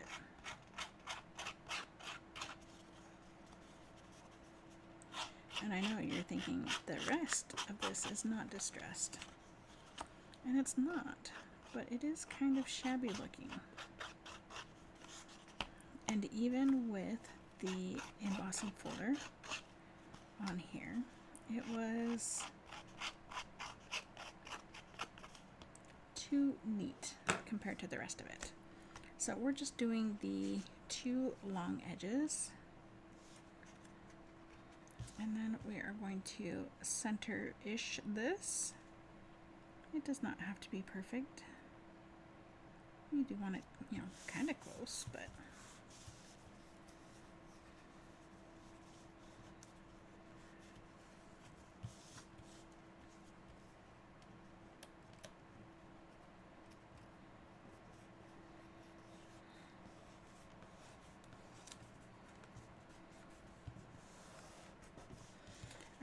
so let's trim off this bottom edge before we forget to do that.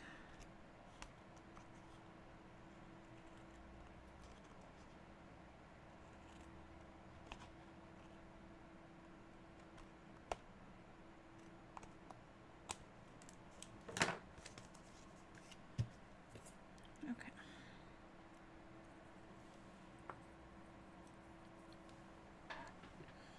Next up, we are going to lay everything out. And I know you might think this is kind of silly because, I mean, I clearly have one right here that I could look at. And you're right, I do. But, oh, I forgot a step. We're going to bend all of these. I'm just using my thumbnails and I'm putting them on that center vein. And I'm just going to do that on every one of these.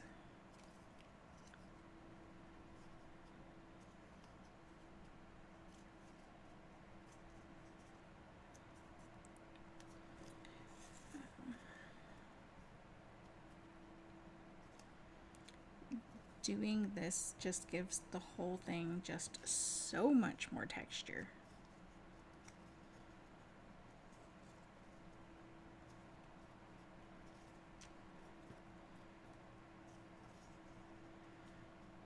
I believe that the artisan designer has a video. I didn't actually get to watch it. I was going to, and I didn't get to. I think I might have even started the video and then something came up and I was not able to keep watching it.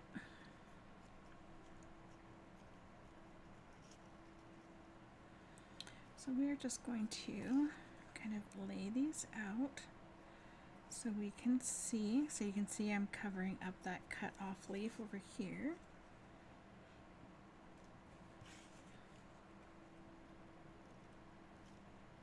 Right, this way you can see where do you need to adjust anything. Right? So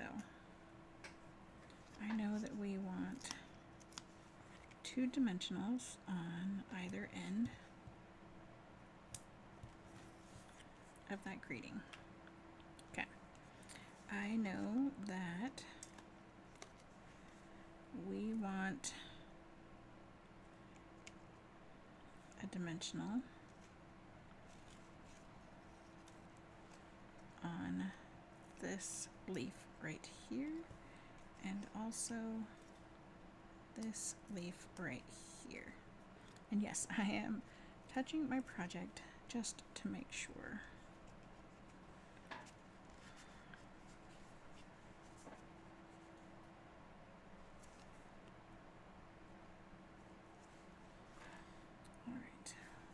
We need one on this guy here.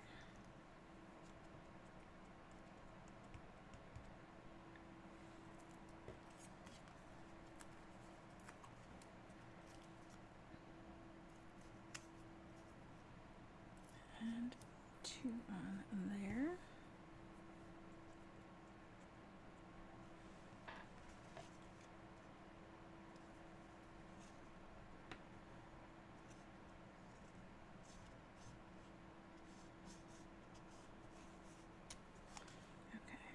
And then 1 right here.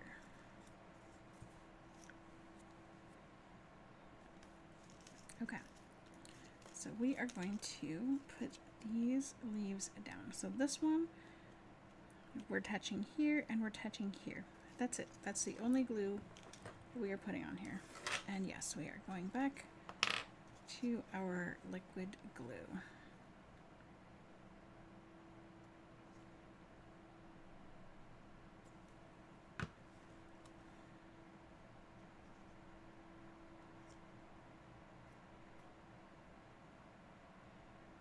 And yes, we do have to hold it for just a few moments.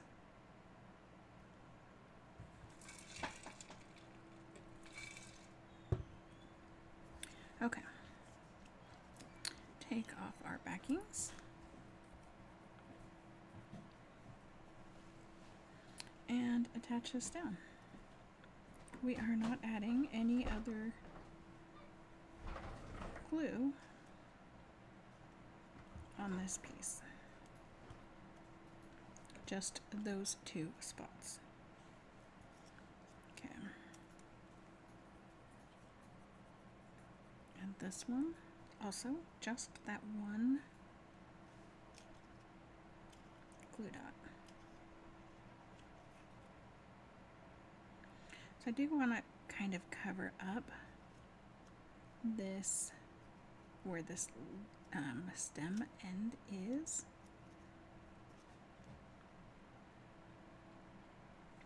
And I actually might snip it just a little bit, just to make sure it's not poking out where we don't want it to. Alright, so we are going to double check. I guess we could put this guy on.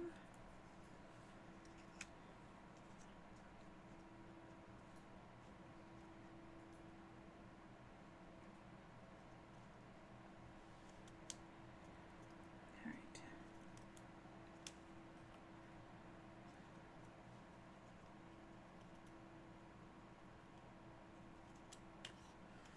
And we're going to put some liquid glue just right here.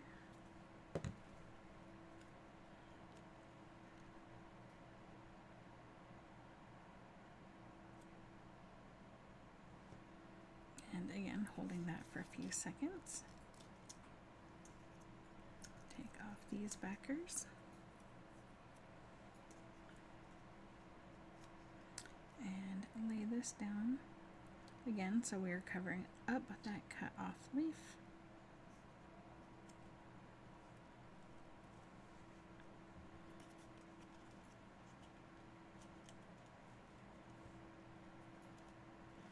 Okay, let's go ahead and put our sentiment down. And let's grab one little baby and put it right in between there.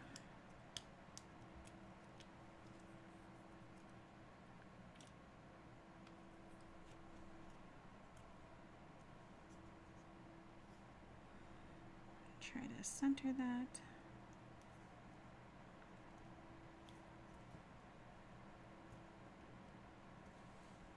Voila.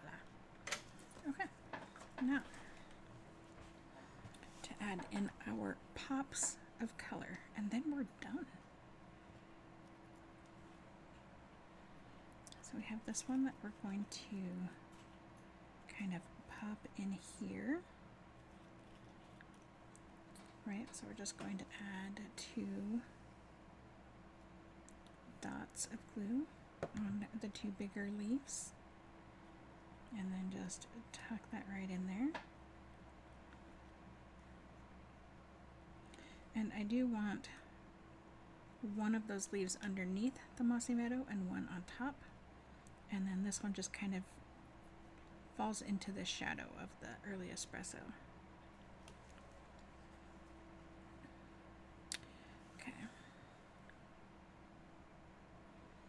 And then this little guy kind of tucks in there.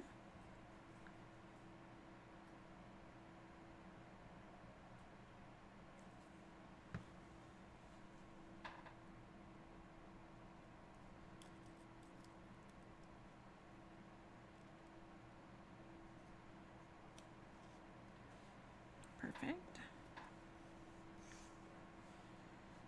These 2 little dabs of glue. Ooh, that was more than I was going for.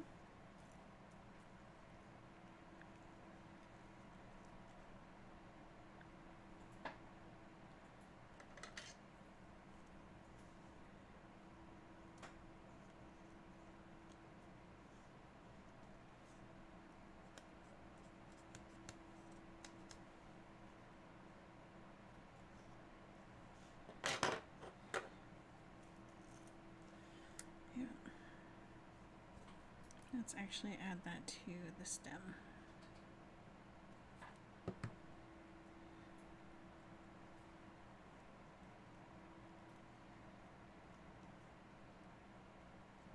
little bit too much movement where we put the glue. Awesome. And then this little one, was a little bit more glue than I wanted.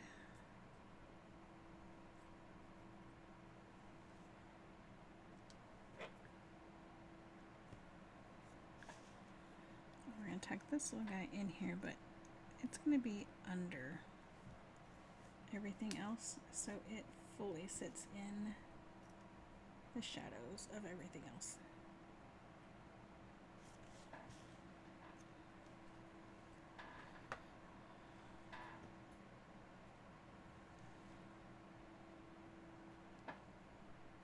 Alright, we're going to trim this just a little bit more.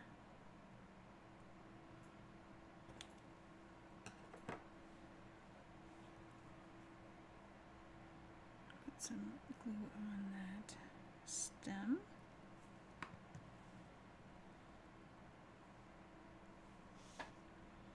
I'll just kind of tuck this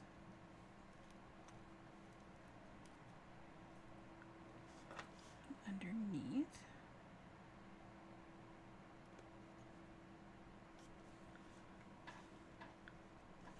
And then this one we might need to cut as well. Or maybe not. Ooh. Maybe not at all. Nice.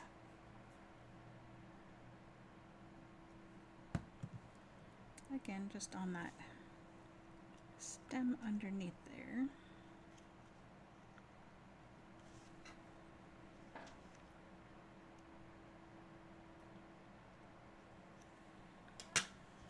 And voila! Our last card is done.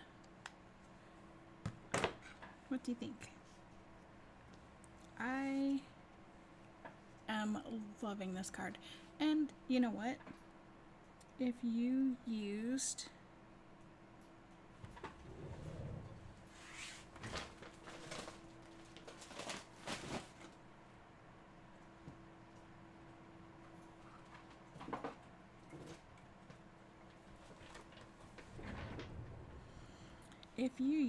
these golden greenery dies, like these, or even these, like this could be an amazing Christmas card. Like that would be beautiful. Add some of the red pearls for like holly berries. Oh, so pretty. That would be beautiful. All right, that is our card number 3. As I said, excuse my reach. So we have card number 2 and card number 1. So hopefully these cards inspired you today. I cannot wait to see you guys make them and show them off. Show them off to me. I want to see them. I want to see your inspiration. I want to see how you change it. I want to see how you keep it the same. I just want to see that you are crafty. So, even if these cards spark you to go in a whole different direction, I would love to see it. So, post it, tag me in it, let me know you did it. And until then, I will see you guys next week. Hopefully, you can get crafty at some point, and I will see you then.